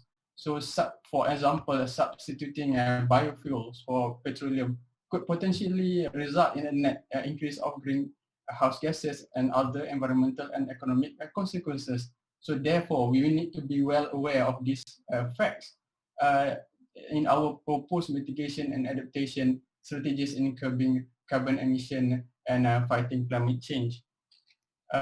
In the Malaysian context, unfortunately, in Malaysia, it is reported that public awareness regarding climate change is always at its low, between 22 to 40% of the overall population. I think we can see this in the speech of Dato Sri Ujang. And Malaysia is lagging behind Indonesia, Vietnam, Philippines in terms of our renewable energy adoption. But despite that, we pledged to reduce the greenhouse gases up to 45% by 2030. So two-pronged strategy need to be duly considered by the authorities. First and foremost is accelerating existing effort and infrastructures that is already in place. And secondly is to develop a new paradigm and culture such as the circular economy. So, okay. I think sorry, I have there's a problem in my slide, but I would like to continue that it is high time that in Malaysia we need to have the Parliamentarian Committee of Climate Change that has been announced in 2019 that should function as the coordinator for the initiative in the country for curbing carbon emission and tackling climate change. I think that's all from me. That the point that I want to highlight is that we need to have a system mindset that we need to well aware of the complexity of the situation in terms of climate change, and we need to accelerate our effort that are already in place, and to initiate new institutional and industrial aspect of change in our country. So I think that's all from me, Dr. Razi Ahmad. I think I give it back to you. Okay, thank you so much, Dr. Badri. I think from your presentation, we can say that we should apply system thinking in order to develop new paradigms and culture in order to face the challenges of climate change. And the system thinking can also be applied to evaluate our responses to climate change and how we can understand the complexity of social, economics, and ecological aspect of the climate change and many other fields of sciences that should be integrated together. And in terms of Malaysia, we should also promote public awareness regarding climate change, and we need to ask the government to act urgently to overcome this issue. And ladies and gentlemen, now is the second round of our discussion. The second round will feature 5 discussants from Australia. But for this round, since we have 5 discussants, each discussant will be given 7 minutes to speak and present their ideas and recommendations. So without further ado, allow me to introduce our first discussant. Mr. Habib Jamal is the president of the Islamic Council of Queensland, and he is an executive member of the Queensland Faith Communities Council, QFCC. He is a Justice of the Peace. He is a Justice of the Peace, and he holds a master's degree in business administration. So let us welcome Mr. Habib Jamal. Thank you, Mr. Habib. Thank you. Bismillahirrahmanirrahim. Distinguished and respected members of this panel, Assalamu alaikum wa rahmatullahi wa barakatuh. I feel fairly out of place being among such an esteemed group of scientists. So my background is not in the sciences, so I hope that what I say bears some relevance to what is being discussed today. Security at its most basic level is about freedom from harm or freedom from the fear of harm. In the face of security risks or challenges, governments must prioritize investment to mitigate harm. In 2018, United Nations Secretary General Antonio Guterres described climate change as an existential risk. An existential threat means that climate change threatens the very survival of humanity. Nothing is bigger or more urgent. Without far stronger action to curb greenhouse gas emissions, climate change may reach tipping points. But even if we act fast enough to avoid this worst-case scenario, there is now emerging evidence that climate change amplifies other security risks, including the risk of conflict. Climate change increases the risk of conflict, and Australia will not find lasting national security without adequately addressing it. Australia faces substantial climate and security risks on its doorstep, and without urgent action, climate change will reduce security in our region. Failure to rise to the challenge of climate and security is already leading to a loss of geopolitical influence for Australia, particularly in the Pacific region. Water has long been a contested resource in Asia, and climate change is worsening that situation. Any conflict over water in our region could have profound consequences for Australia. Pacific Island countries, as well as Bangladesh, China, Vietnam, India, Malaysia, and Indonesia, face significant threats from sea level rise, which is likely to increase displacement and forced migration. The federal government's financial support of the fossil fuel industry is actively undermining Australia's national security. Australia is spending public money in ways that exacerbate climate change, including handing out billions of dollars in fossil fuel subsidies. Lloyd Austin, US Secretary of Defense, and I quote from the 22nd of April 2021, "Today, no nation can find lasting security without addressing the climate crisis. We face all kinds of threats in our line of work, but few of them truly deserve to be called existential. The climate crisis does." Unquote. Australia has fallen well behind the US, the UK, Japan, New Zealand, and other peers in analysis of climate change and security risks. Climate change needs to figure prominently in Australia's security thinking and investment, but this is not yet the case. In 2018, a Senate inquiry called for national climate and security threat assessment, but this has not occurred, and climate change remains on the margins of Australia's defence, foreign affairs, and trade strategies. Other nations and international organizations are rapidly broadening traditional notions of national security in order to address climate security risks. Australia must act rapidly and decisively on climate change in order to maintain the collective security of our region. To address the root cause of climate fuel insecurity, the science is clear that Australia should reduce its emissions by 75%, that's below the 2005 levels, by 2030 and achieve net zero by 2035. As a first step, Australia must at least match the updated commitments from our key allies and pledge before Glasgow to at least halve our emissions by 2030. Australia can help accelerate decarbonisation in our region by shifting from fossil fuel exports to clean exports and making smart use of development assistance. As part of the 2022 and 2023 federal budget papers, the federal government should publish a statement on how the budget as a whole addresses the climate security challenge. The federal government should urgently complete an integrated climate and security risk assessment. In conclusion, we are currently at a moment of opportunity and threat and truth. We pray that our human family will unite to save our common home. Future generations will never forgive us if we squander this precious opportunity. We inherited a garden. We must not leave a desert to our children. Scientists have warned us that time is running out for us to restore our planet. We plead with the international community that will gather at COP26 to act with speed and to take responsible and shared action to safeguard, restore, and heal our planet. Thank you. Thank you, Mr. Habib Jamal, for your very interesting point on how Australia can play a great role in facing the challenges of climate change, especially in this Pacific region.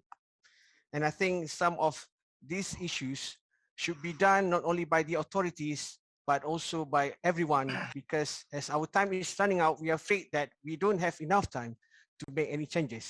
So now we would like to invite our second discussant from Australia, Lisa Cliff.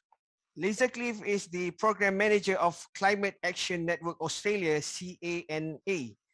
Lisa engages a broad range of organizations to deliver the Better Futures Australia initiative, driving ambition across society and the economy and amplifying diverse voices, calling on the federal government to do more. Lisa is an environmental scientist and climate policy professional by training, and she has several years of experience working across sectors to co-design and deliver solutions to environmental challenges. And prior to CANA, she was working with the Climate Reality Project Australia and Pacific branch to enable community of 1,600 trained leaders. Lisa has also worked with the Queensland Conservation Council and the ACT government. Lisa loves exploring the outdoors, and she is based on the land of the Jagera and Turrbal Nation, Brisbane. And with that, I would like to pass over to you, Ms. Lisa Cliff. Can you hear me? Yes, thank you, Dr. Razi, for that introduction. Yes. Am I coming through clearly? Yes, yes, please proceed.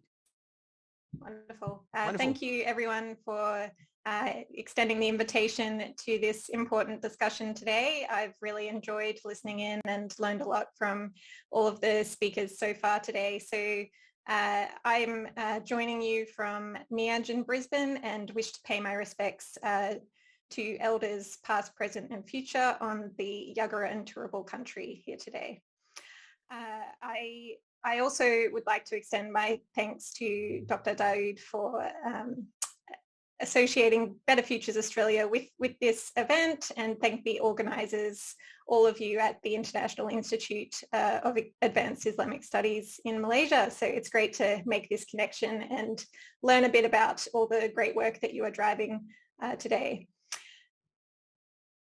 So we've heard a lot from the speakers around the various solutions available to us to address climate change, population, consumption, renewables, diet change, individual behaviour change, carbon labelling, offsets, planting trees, and also many of the speakers pointing to the threats and the challenges on the horizon if we fail to draw down emissions this decade. So thank you, Mr. Habib, for pointing to the need for a national climate and risk assessment in Australia. That's definitely something that will get us further along the road to where we need to be here in Australia. And also, we know we can go a lot further on climate if we have the top-down policies and targets in place to provide that business certainty and also to subnational leaders and communities, including faith groups, to really know where it is we're heading as a collective. So it was great to hear today about the Malaysian government's commitment to net zero emissions by 2050. Dr. Zul also pointed to the need for phasing out coal and fossil fuels, and that's a big issue we're facing here in Australia. So I'm going to share with you a few slides I've put together to visualise the state of play in Australia at the moment, some of the challenges we're facing politically and in other ways, and with the work of Climate Action Network Australia, part of the International Climate Action Network. We represent more than 130 organisations, including the Australian Religious Response to Climate Change.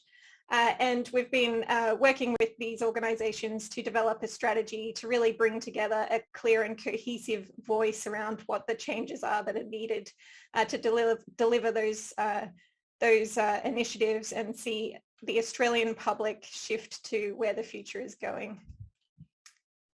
Wonderful. Okay. So I'm sure you're all aware that the politicisation and culture wars over climate have been really toxic in Australia for at least the past decade. And as touched on by previous speakers, Australia is one of the highest emitters per capita, and we're also one of the largest exporters of fossil fuels. So far, however, the Australian government has ignored calls for credible national climate policy, instead championing fossil fuels at the expense of renewables and voicing a technology, not targets narrative, and taking aim at those adopting positive climate stances.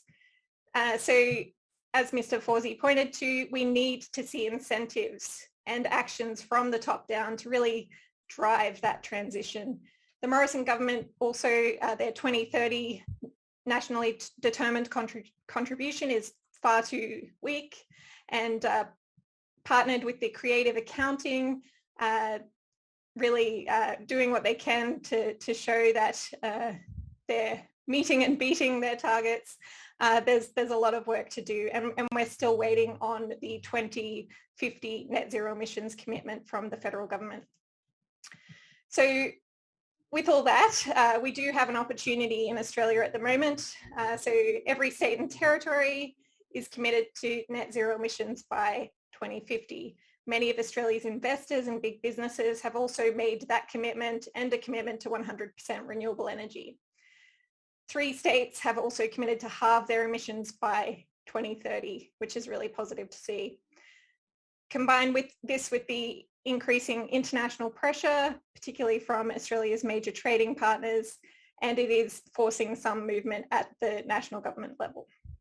We're expecting a climate announcement from Prime Minister Morrison ahead of the Glasgow summit, but we are also, based on recent announcements and decisions, we are expecting that announcement to continue support for fossil fuels, with more federal funds being directed to liquid natural gas, grey hydrogen, and carbon capture and storage projects. We know that there is a federal election coming up early next year, so there's a real opportunity here to shift the national narrative and the political discussions on climate. However, in Australia, the social research shows us that there are a growing number of concerned Australians when it comes to climate change. However, that is also joined up with increasing issue fatigue. So people are getting tired of all the talk and limited action. We know that the middle Australians, so the middle, concerned, cautious, disengaged, making up more than 60%, are more responsive and willing to engage in discussions around climate change when they're focused on positive solution delivering messages, linking to the actions that can be taken in the real world and are already being rolled out today. We also know that they engage with trusted messengers that they can relate to, the voices from their industry sector, their faith groups, their values, and the community or region that they are from. So with this knowledge, we know that we can connect with these middle Australians, bring them on board, and really show that the majority of Australians are ready for an ambitious national response, removing excuses that the federal government might use in the Glasgow negotiations to not do anymore. So a project we're driving through Climate Action Network Australia is the Better Futures Australia initiative, working to form a mainstream alliance of climate champions representing all corners of society and the economy. So this will work to create the safety in numbers so that we see those big banks and others that are anxious about putting their neck out for ambitious climate action to really feel that everybody is doing this and create normalcy for ambitious climate action. So we're working to do this by emphasizing those positive stories of climate action already underway across the economy and society, and also rolling out the narrative of the fear of missing out with our major global trading partners and others already moving ahead. So through this, we are working to flip the narrative in Australia to together we can win. By working across sectors and with all levels of government, we can address this challenge and create better futures for us all.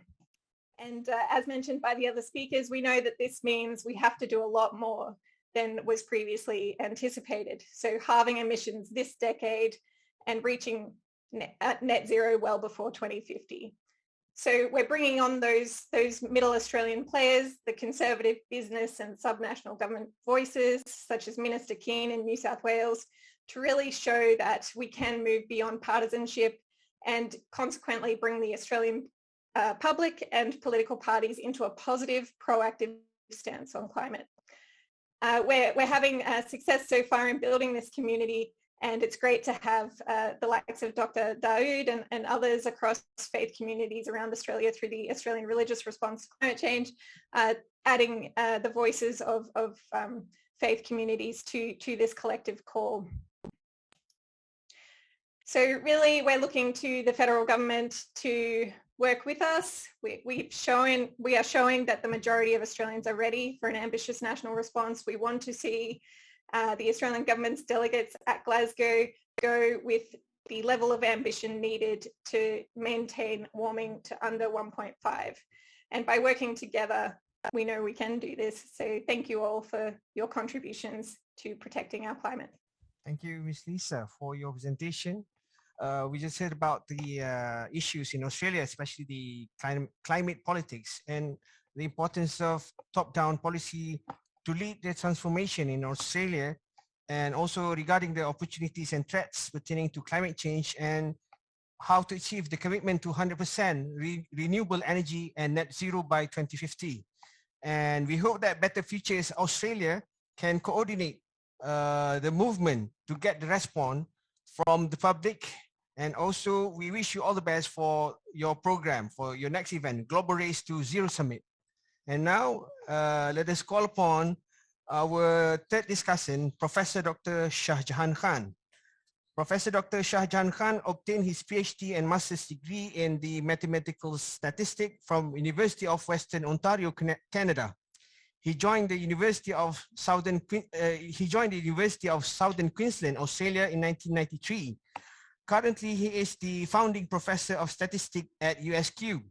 He has taught at University of Dhaka, Bangladesh, King Fahd University of Petroleum and Minerals, Saudi Arabia, Sultan Qaboos University, Oman, and University of Bahrain. And he also served as the Statistics Discipline Chair and member of the Academic Senate and Chair of Multicultural Staff Network at USQ. He received the prestigious QM Hussein Gold Medal from Bangladesh Statistical Association and ISESCO ISOS Gold Medal for his outstanding research contribution and international professional leadership. He served as the founding president, Islamic Society of Toowoomba, and vice president of Islamic Council of Queensland. He has been awarded the Queensland Cultural Diversity Ambassador Award in 2014 and Queensland Police Service Award in 2017.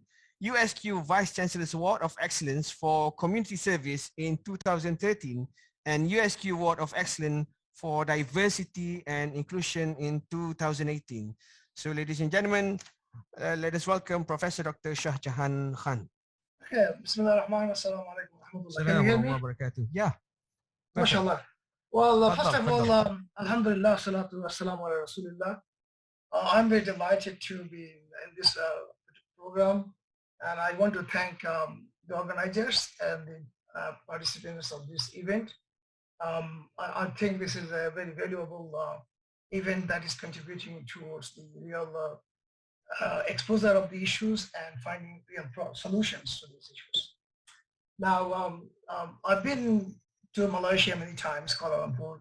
In 2019, I organized a conference on opportunities and challenges of multiculturalism in IIUM. And at that time, I was visiting UM actually as a visiting professor. So I am also original from Bangladesh. So like Mr. Fauzi, I'm also concerned about the impact of global warming in the sea level rising that can submerge part of Bangladesh and Maldives and other low-lying countries.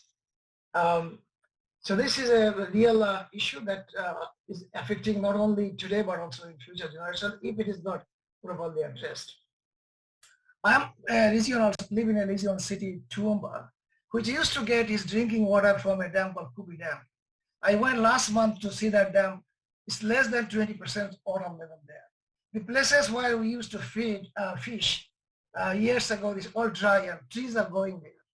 So the effect and impact of global warming is visible everywhere if people want to see it and find it. We don't have to be scientists to find it out. We can see in our backyard. As far as the solution is concerned, as Muslim, we believe in our Maqasatul Sharia. The first Maqasatul Sharia is to protect life. And protecting life is just the beginning of human life, but also protecting the environment that helps sustain the life. And that's anything that dangers that human life has to be protected from that. And we have seen that there's a carbon emission, and GHG is a real threat for the existence, and we need to protect them. I'm happy to mention here that the religion of Islam has taught us things that we adhere to, really helps to save our environment. For example, Prophet Muhammad said to plant trees. Even if you don't get the fruit, the birds eat fruit, you will get the reward for that. Now that's part of the forestation, and we make forests, that forests have fruits and vegetables and so on. We get our subsistence as well as make our ibadah, as taught by our Prophet, peace be upon him. He advised to consume less water, even washing ourselves in ablutions. So reduce the amount that we need. As far as the consumption as well, I mean, the 1/3 rule that you fill your stomach 1/3 by air, 1/3 by water, 1/3 by solid. So this reduction in our consumption can help us as well. So as Muslims, when we do all these things, is our ibadah, but it is helping our environment. As I heard from Mark, and Mark has given very practical, real-life examples and suggestions how things can be done in a way to reduce the waste and improve the environment and the carbon situation. As for the Australian government, unfortunately, sometimes Australian government is influenced more by external big powers than internal public opinion. And we have seen that. When the war of willing was going to be lost in Iraq, 70% of the Australians were against the war. But when John Howard sent the army, people changed their opinion. So it's same thing happening now. Australian federal government was not quite sure what to do about this CO2 emission target. But because of the United States, with the change of the government, of course, and UK is now proposing something, Australian Prime Minister is kind of considering that, but not yet committed because of some small coalition partners. So some small group of people making more impact on the Australian government policy than the population at large. So one way would be that to take that in the election, next federal election, and that can be, that the government may take that very seriously. But once again, I want to emphasize that sometimes Australian foreign policy and big policies are influenced more than its allies than the domestic opinion. Recently, all the Australian state governments, the provinces in some countries called provinces, they are all committed for targeted CO2 emission to zero level. But the federal government is undecided. That's very unfortunate.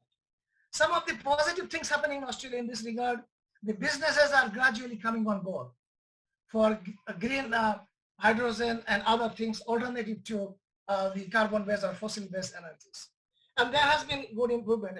Last week, Australian business magnate and philanthropist, Andrew Forrest, declared $1 billion+ project in Queensland to produce green hydrogen.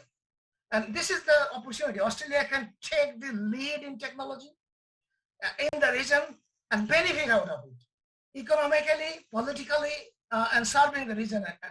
Or it can fall behind and then regret at the end. The world is going to move. Australia, be on board or not, it's a choice. But as I can see that the world is in the move of getting to zero emission, because people now realize more and more that we have to save our Earth. Nobody else is going to save it. And you've got only one life. In terms of the responsibility that we have, we need to inspire people. And we need to learn it's not the money that makes people happy. And that, as Dr. Daud Batchelor mentioned, happiness needs some money, but it's not all about money. I don't understand what happiness you get by spending $300 million for going to the space for a few hours, and how much carbon that you emitted in doing that for 5 people going to a space fun. These are the kind of moral value system that we need to target.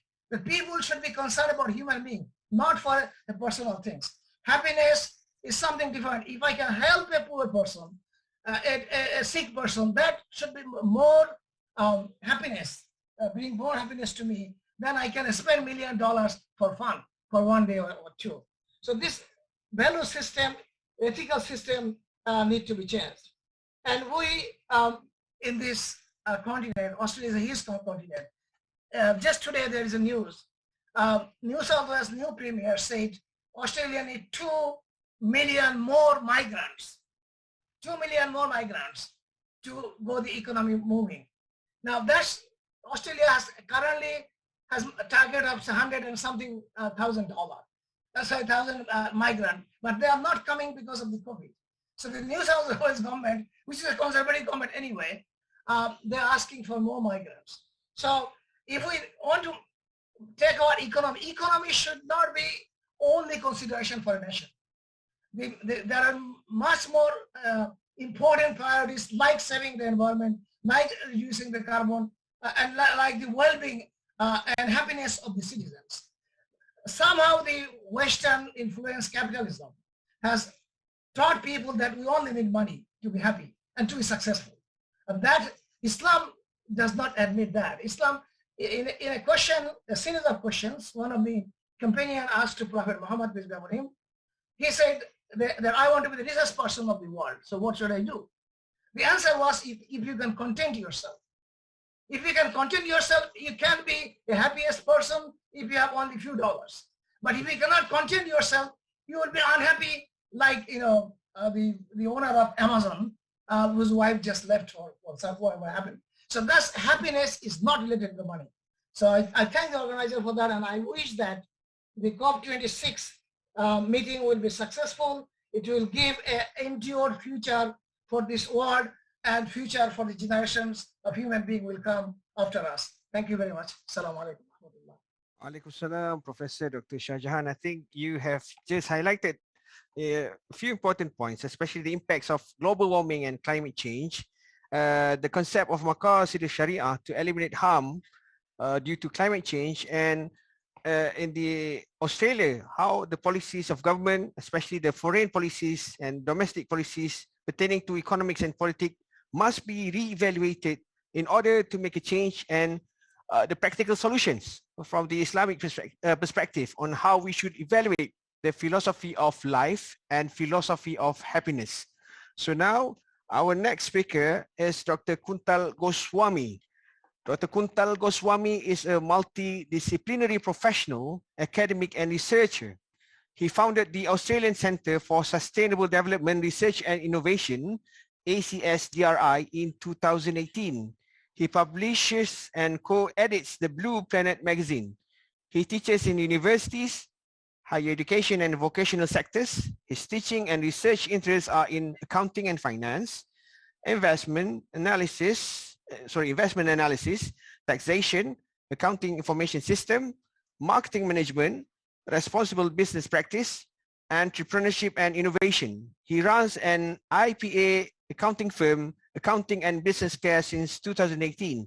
He has joined PhD from the Australian National University and Charles Darwin University, and he is a member of the Institute of Public Accountants and the Environment Institute of Australia and New Zealand. Ladies and gentlemen, let us listen to Dr. Kuntal Goswami. Over to you, Dr. Kuntal. Thank you all of you for giving me this opportunity. It is such a wonderful opportunity for me to get an opportunity to speak to you, all of you, at an international forum. So Australian Centre for Sustainable Development, as mentioned, we have opened it in 2018 with a point of view. It's a not-profit research institute, and we mainly focus on the different aspects of sustainable development goal. We publish articles, books, and magazine. Blue Planet magazine, one of our main stakeholder platform. If anybody wants to write or something on their achievement want to showcase, please let me know. So today's discussion is preparing for COP26. So many people created a wonderful context and platform for me to talk about on this. So see, we all know it's a human-induced climate change, and it is an overarching umbrella global crisis and policy agenda. I'll try to focus more from the policy perspective. See, most important thing is that whether it is an important agenda or an urgent agenda. So we have to transform this agenda from an important to an urgent agenda, as we saw in the COVID crisis. So in the pre-COVID crisis, what we were talking about? We were talking for climate change for a long time. Okay, Australia had ecological sustainable development strategy way back 1992, one of the earliest, okay, forerunner, but nothing happened after that. But again, in 2006, we had a very big, our federal election was fought on climate change agenda. Kevin Rudd was the prime minister that time from the Labour government. But still, we couldn't do anything. We're still debating. We're still thinking coal is important because in Queensland, we have lots of coals. In other parts, we have coals. But we've not been able to make that climate change agenda as an urgent. We all know we are important, but not able to make it. But see, we have to learn from the COVID crisis. See, COVID crisis, pre-COVID, we are telling that, okay, if we go for climate change, one of the reasons people are not going ahead with the climate change in Australia because it is going to hit the economy is going to suffer. But what happened in the COVID crisis? We have to shut down the economy, okay, all over the world. We have to shut down the economy as we speak. The capital of Australia in shutdown position, okay, Canberra. Melbourne is in shutdown, one of the longest time, almost getting 1 year. Sydney was in lockdown till yesterday. So once the agenda is becoming urgent, people will action. So that is the most important thing. So how to make this agenda an urgent agenda from policy point of view? At the end of the day, it is a politician who will actually implement. Environmentalists, scientists can create lots of evidence, but nothing will happen until a politician acts. Okay, wake up. Okay, so and a politician more interested to win an election. Okay, so we have to create the climate change agenda much more tangible and not to make it future agenda, okay, future problem. We have to make it present, okay, and we have to make it more tangible. Okay, for a common people, a poor people in India, Bangladesh, or wherever, they're more interested what is their job, their next food and all that. Okay, so and they are more not interested in what is, we can say, no matter in climate in 2030 and all that. For them, 2030 is not a big thing. They want food tomorrow. Okay, so we have to make this climate change agenda much more tangible. Okay, so they can understand it is hurting them today. Okay, and when they will understand the climate change agenda is hurting them today, they will be very angry and they will start demanding. Once the electorate start demanding in a democratic thing, politician will do it. Okay, because a politician's main goal is to win an election. It doesn't matter which agenda. Okay, sometimes. Okay, so we have to make our electorate educated that it is a agenda not of 2030. It is an agenda. It's a problem of today. So I sometimes feel that the climate change agenda has to be much more tangible, and we have to club this climate change agenda with the biodiversity agenda. Okay, because as of now, if you see over the general climate change agenda is mostly looked at from the human perspective. Okay, human infrastructure will be destroyed with lots of cyclones, then our cities will be submerged and our crops will be submerged. But in this blue planet, we are not alone. We are living with planets and we're living with plants and animals, and because plants and animals are there, that's why human can survive. Okay, and we have to tell that our biodiversity going to affected because of cyclones and all that. Okay, for example, and not just for our own thing, it's a moral thing also, that see, there are lots of research is showing that due to climate change, for example, green-tailed possum can die, okay, because they cannot live more than 30 degrees Celsius. Okay, again, CO2 increase not only warming, but the nutritional value of the leaves will come down. Okay, and many leaf-eating animals will not find nutrition. Okay, and then already we know that bleaching is happening at the coral reef. Many animals and plants, a minute thing, they cannot survive, tolerate so much difference in temperature. 1 degree for us it's not, but for coral reef 1 degree is a lot. Okay, so we already losing, and many parts of the world we're losing the coral reefs, and the ocean is getting acidified. And irrespective of rich or poor economies, many of our countries are dependent on marine and other natural environment. Okay, so if we lose our food security and income, that will hit hard. Okay, and that's why changing climate change is very important. Agenda is very important for habitat loss and for losing other species. So we have to educate our electorate that it's not a 2030 agenda or 2050 agenda. It is happening today. And if you tell a fisherman that you may not get fish from tomorrow, or a bee and a honey collector that your bee may die, or the amount of bees you collect from the forest may reduce and your livelihood will be jeopardized, then they'll be very angry, they'll be more concerned, and then they will start asking questions to the politician. And then once the electorate will be angry or they're asking, then the politician will be bound to do that. So I think it's very important to club the climate change agenda with the biodiversity agenda to make it more effective, so it can affect our life and we can touch and feel these things, and so that our electorates can understand. I think that is the most important contribution, I think, and we can think of it. Thank you, Dr. Kuntal Goswami, for your points of view. I think what we can highlight is the need to perceive the climate change issue, that we should tell the people this is not an agenda, this is not only an important agenda, but this is a very urgent agenda.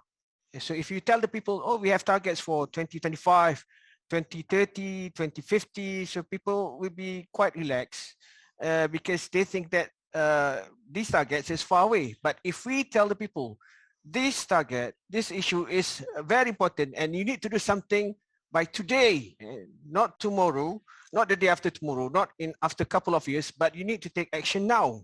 And as we can see that politicians, they can play important roles, especially in the perspective of the Asian people. So we need to educate our politicians, our political leaders, so they can speak, and in whatever policies they are planning to make, they need to take climate change and environmental stability into consideration. So now let's move on to our final discussion for today, Imam Ahmed Nafa. Imam Ahmed Nafa was born in Egypt. He is married with 2 daughters. He is the Imam of Kurabi Mosque, Brisbane, and he is a graduate of Al-Azhar University, Qahira. And he is a Hafizul Quran, memorizer of the Holy Quran, and he holds ijazah in Hadith from senior scholars. He finished the bachelor's and master's degrees from the same university, and his master's degree was supervised by Professor Muhammad Abdullah of University of South Australia, Adelaide, and he is currently pursuing his PhD degree. So now let us welcome Imam Ahmed Nafa. فليتفضل مشكورا. Thank you, Dr. Razi, for this introduction. Appreciate. First, I would like to, before I make the protocol of thanking everyone, I would like first to begin by praising the Almighty God, our Creator, who has gathered us today in this online webinar between Australia and Malaysia. I believe this is something that is historic, and everything is decreed by God, and we all have common thoughts and have sincerity and intention behind that, even though it's not easy to stay for multiple hours before the screen. I can see some of our respected professors as well as members, so it's not too easy, but we are making it for the sake of our faith in God and the mission that we believe in, that we do have to play fulfill our mission on earth. I would like to also mention that praising Almighty Allah, our Creator, our Maker, our Cherisher, our Sustainer, who has selected us as rational human beings rational creatures amongst his creatures, to live on a selected planet, which is the Earth. And God Almighty selected special and gifted, amazing human beings, messengers and prophets, from Adam, and then Noah, Abraham, Moses, Jesus, and finally Muhammad. May Allah's peace and blessings be upon all of them. So we are a selection, living on a selected planet and guided by selected amazing ambassadors and guides from Almighty Allah. I would like to move next to thank Dr. Daud for inviting me to this event, and also I thank our respected president from ICQ. Also, I'm happy to see him in our meeting today. I would like to thank all the organizers. I am afraid that I may forget some names, but I should mention as well Professor Hashim Kamali. I would love to see him face to face.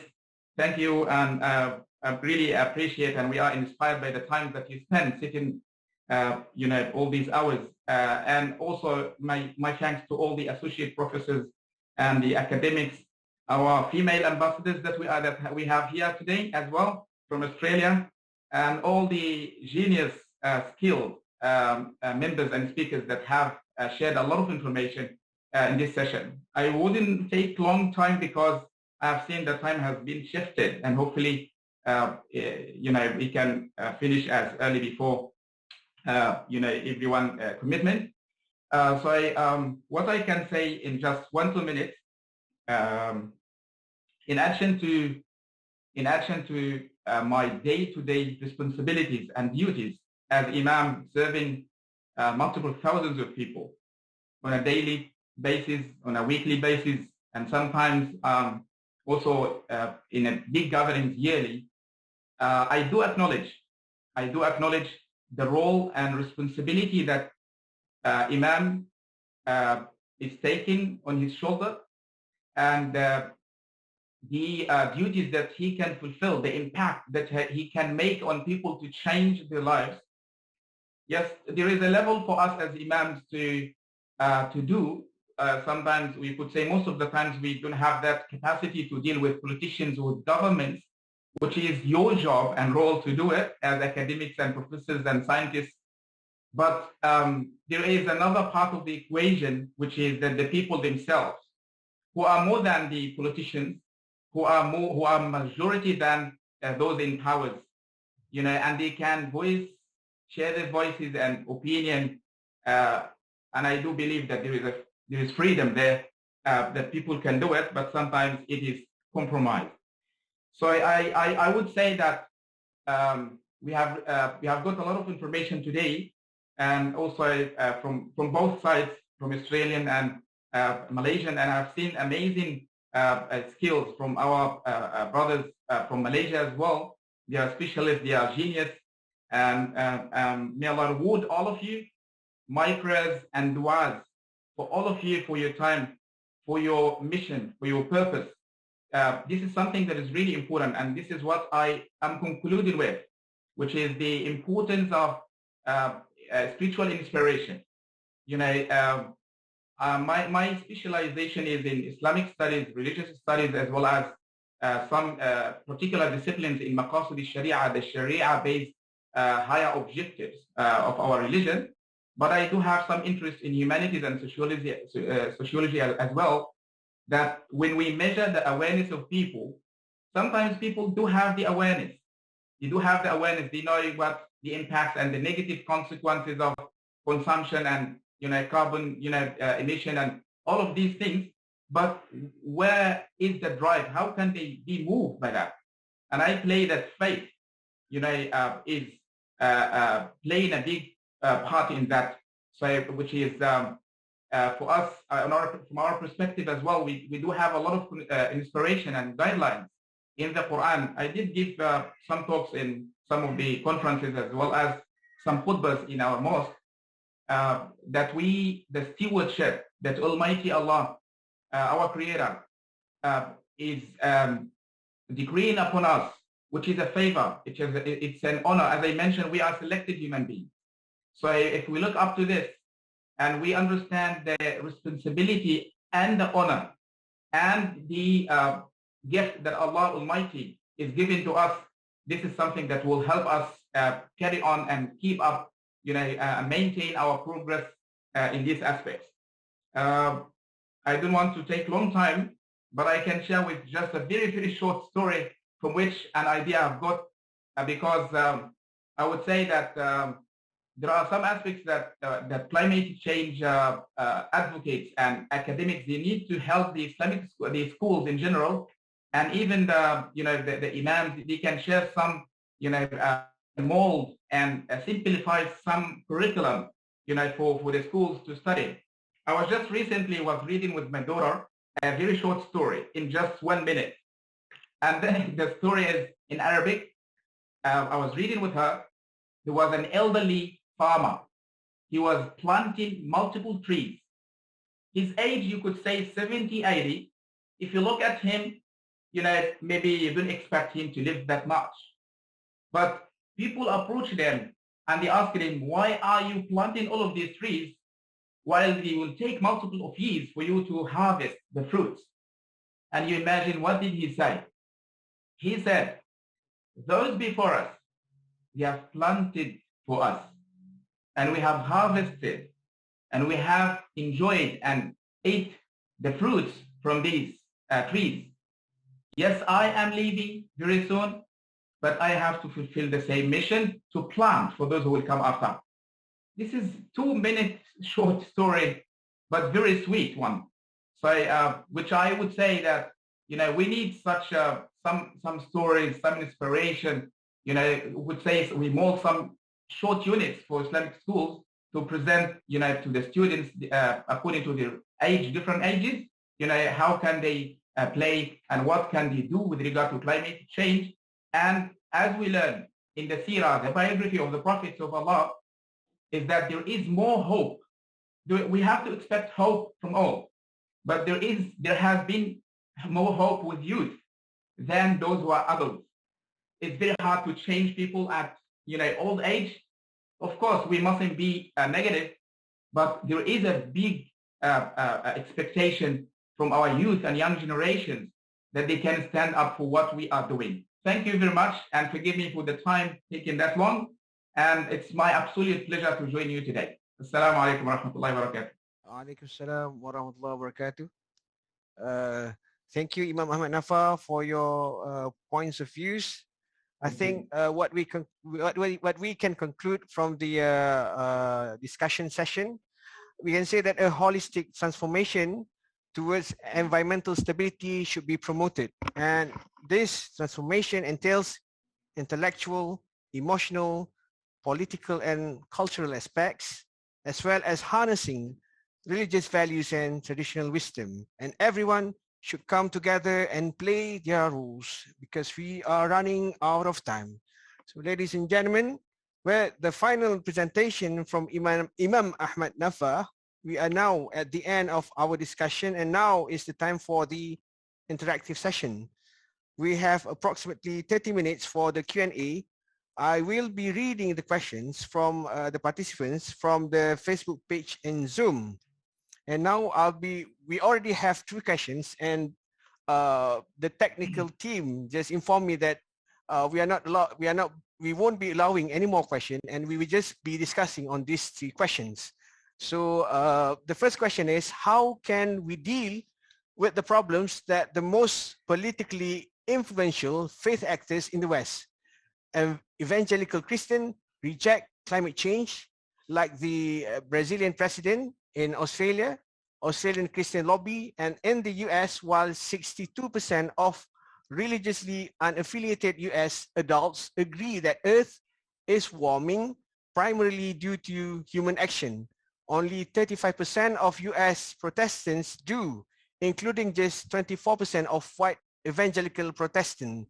So I think maybe we can have, is there anyone who would like to answer this question, to respond to this question?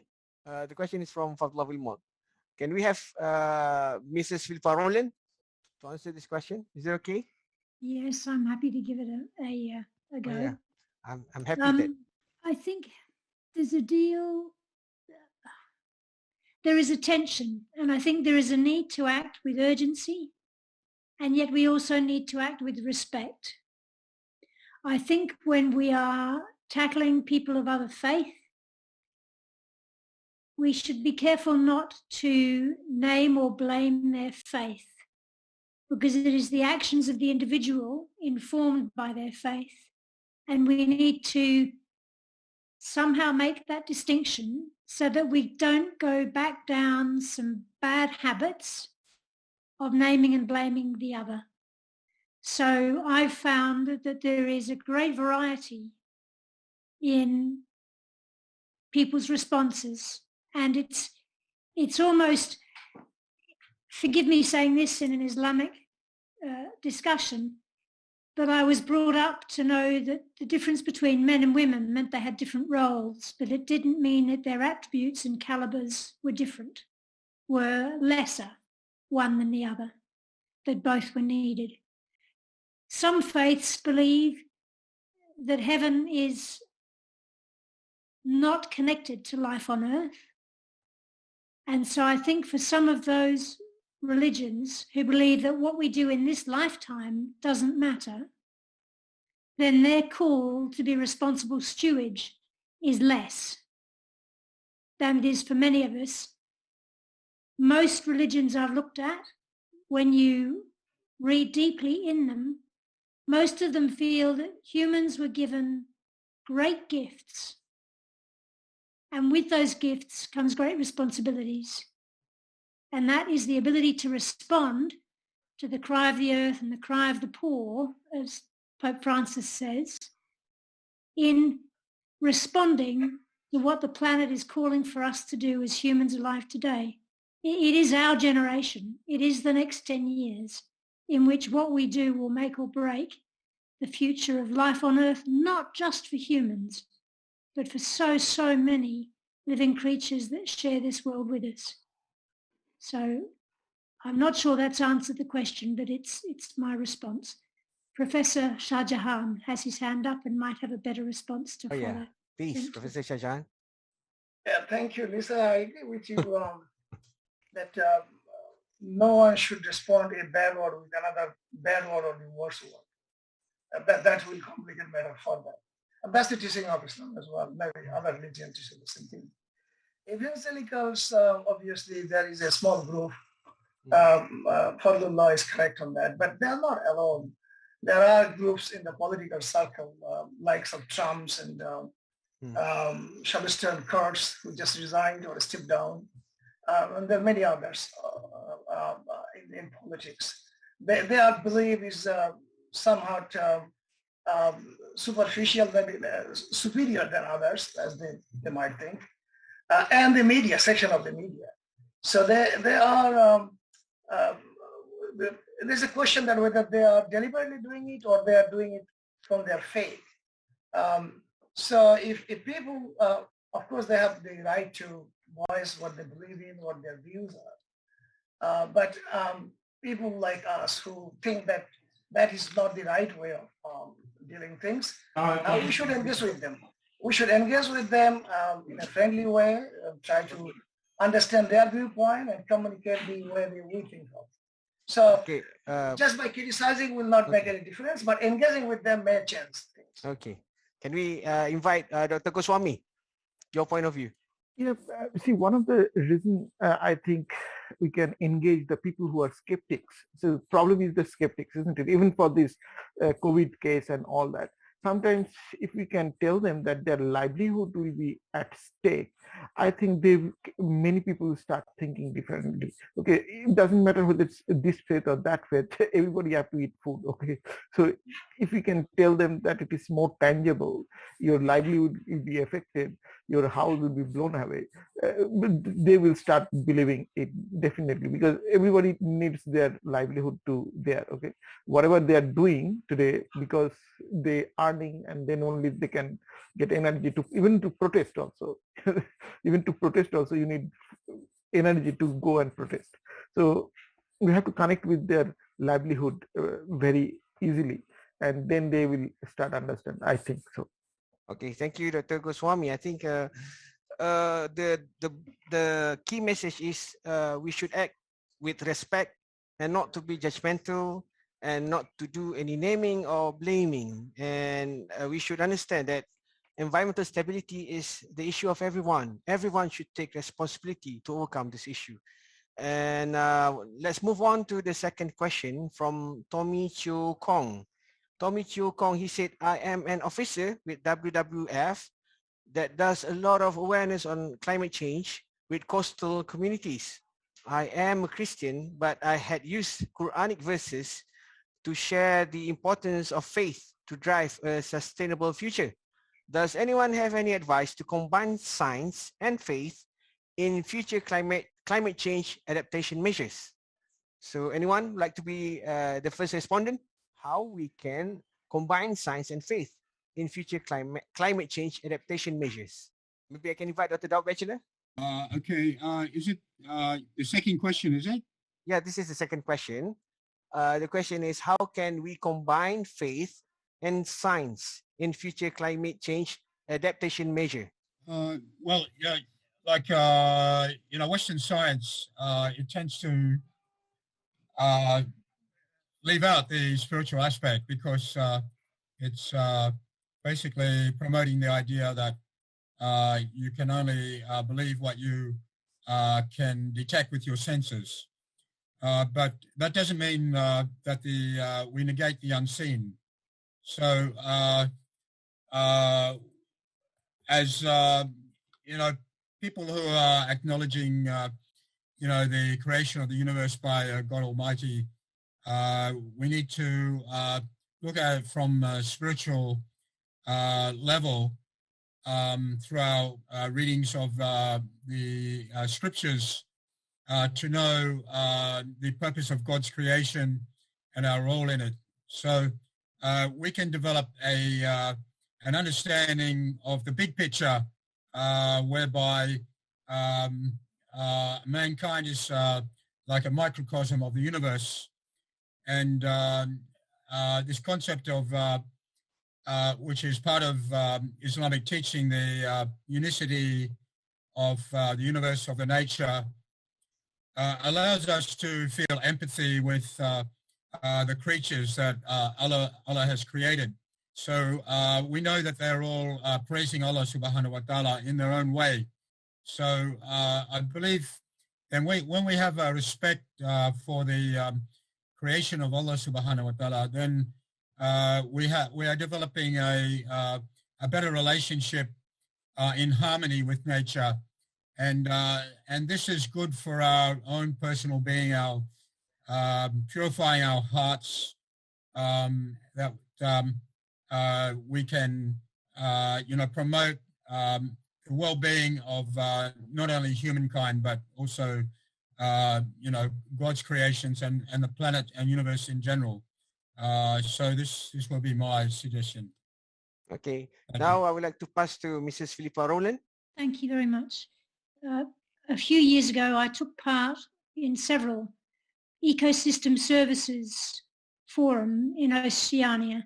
So ecosystem services is like nature-based solutions. It's the idea of how we work for mutual benefit with nature based on respect for the natural world.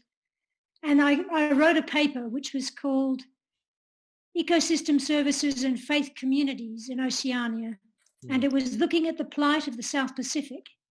And my basic thesis, if you boil down that scientific paper, was that at this time of existential crisis for the Pacific, this is a very important moment for science and faith to work together, because they can work together like two hands.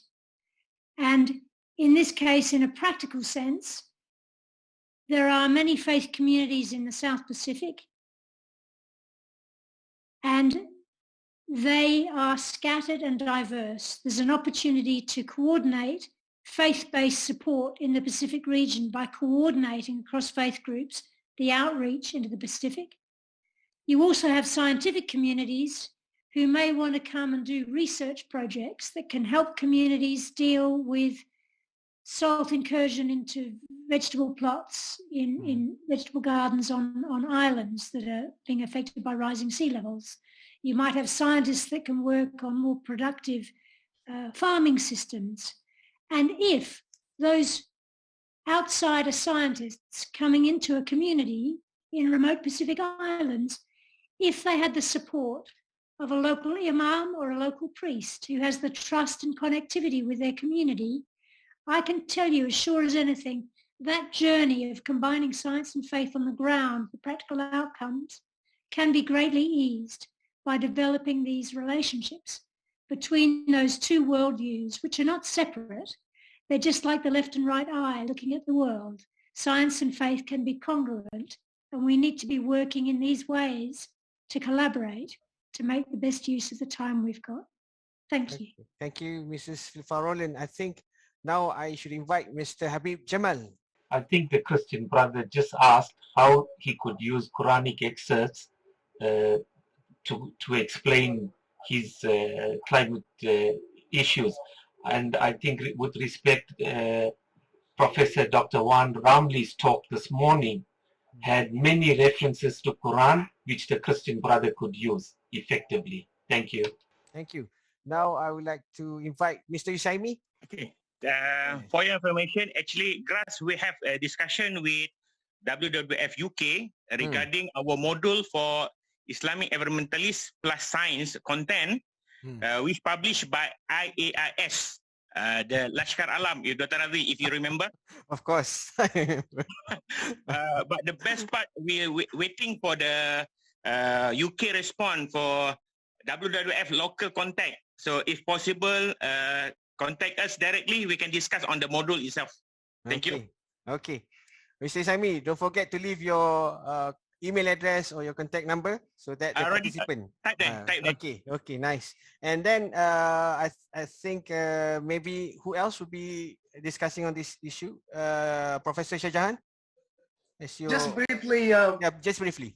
There is no difference between Quran and science in Islam. There are more than 10% verses of the Quran are about science. And Quran asks people to think about the science of God in the movement of the day and night and the changes of the sun and the moon and everywhere else. So Islamic approach of science is very much based on the Quran. The Prophet himself said, God doesn't send any disease without a cure. That drove generations of Muslim medical scientists to invent cure for diseases. Okay, I think because we are running out of time, I think that we have to stop our interactive session. I hope everyone is satisfied with the answers and enlightenment from our speakers and discussion. And for the next session is the presentation of resolution of this regional Malaysia-Australian webinar. So ladies and gentlemen, I would like to invite Dr. Daud Batchelor, Ambassador for Better Futures Australia and Climate Reality Leader to present the first part of the resolution. Dr. Daud, are you ready to present the resolution? Are you there? Assalam. Yes. It should be coming up. Yes. Oh, yes. Good. Yes. So, alhamdulillah, I've had the benefit of contributions from Philippa Rowland, Mark Delaney, Professor Dr. Shah Jahan, and Dr. Kuntal in putting this together. We also included a number from our national conference on the environmental crisis that was held in March last year. So, so I thank all those contributors for these resolutions. So I'll just read through them as they are.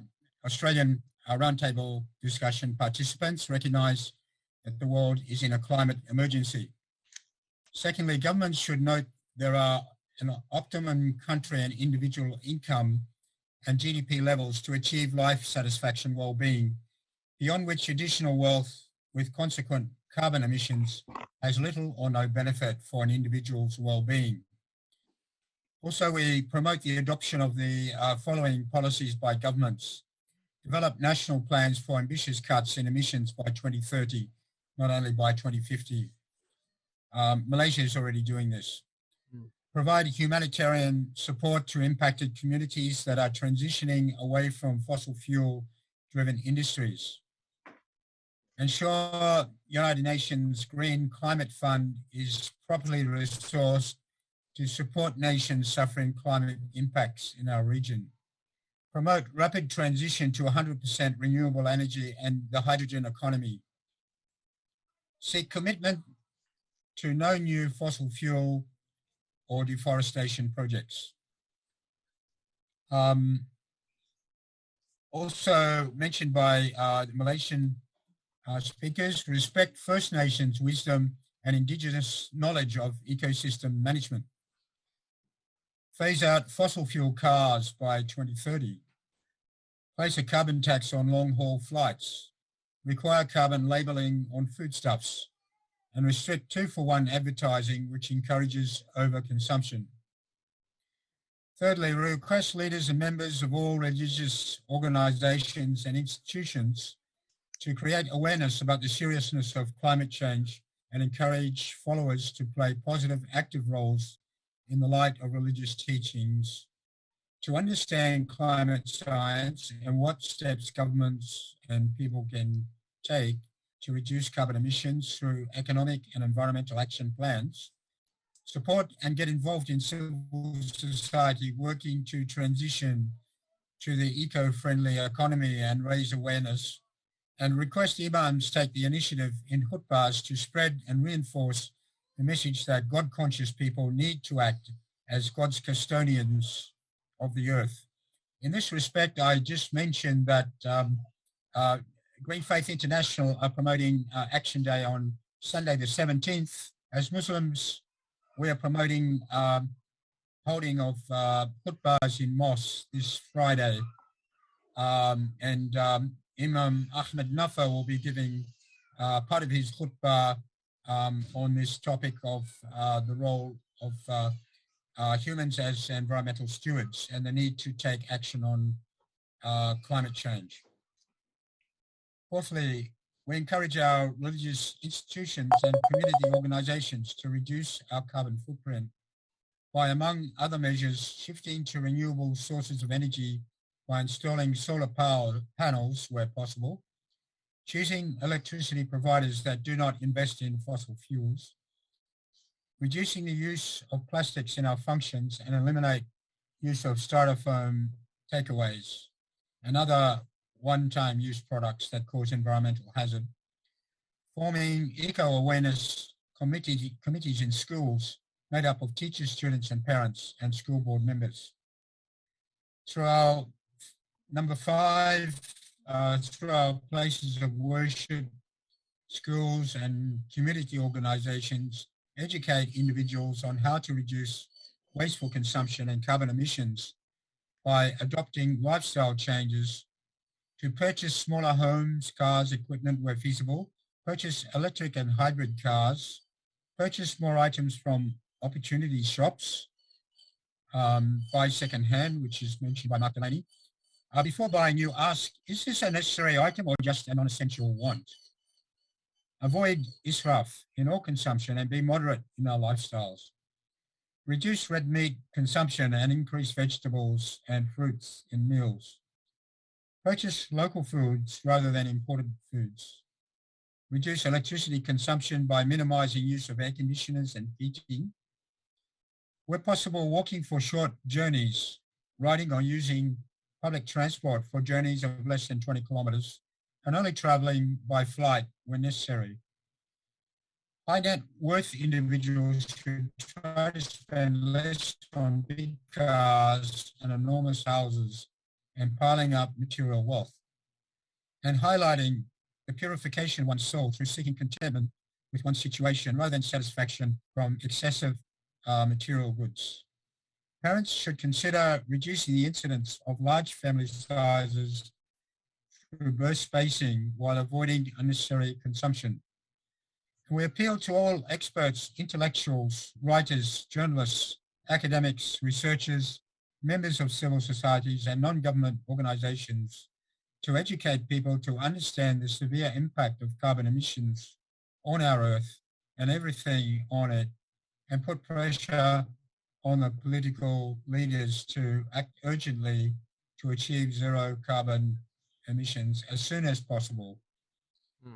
And I thank again IIS management and leaders again for such a wonderful program today, which has brought us all together. Jazakallah khairan. Jazakallah khairan, Dr. Daud Batchelor. Now, I would like to invite Associate Professor Dr. Muhammad Azam Muhammad Adil, Deputy CEO of IEIS Malaysia, to present the second part of the resolution. So please welcome Dr. Azam. Okay, Assalamualaikum warahmatullahi wabarakatuh. I will be reading the resolution for Malaysia.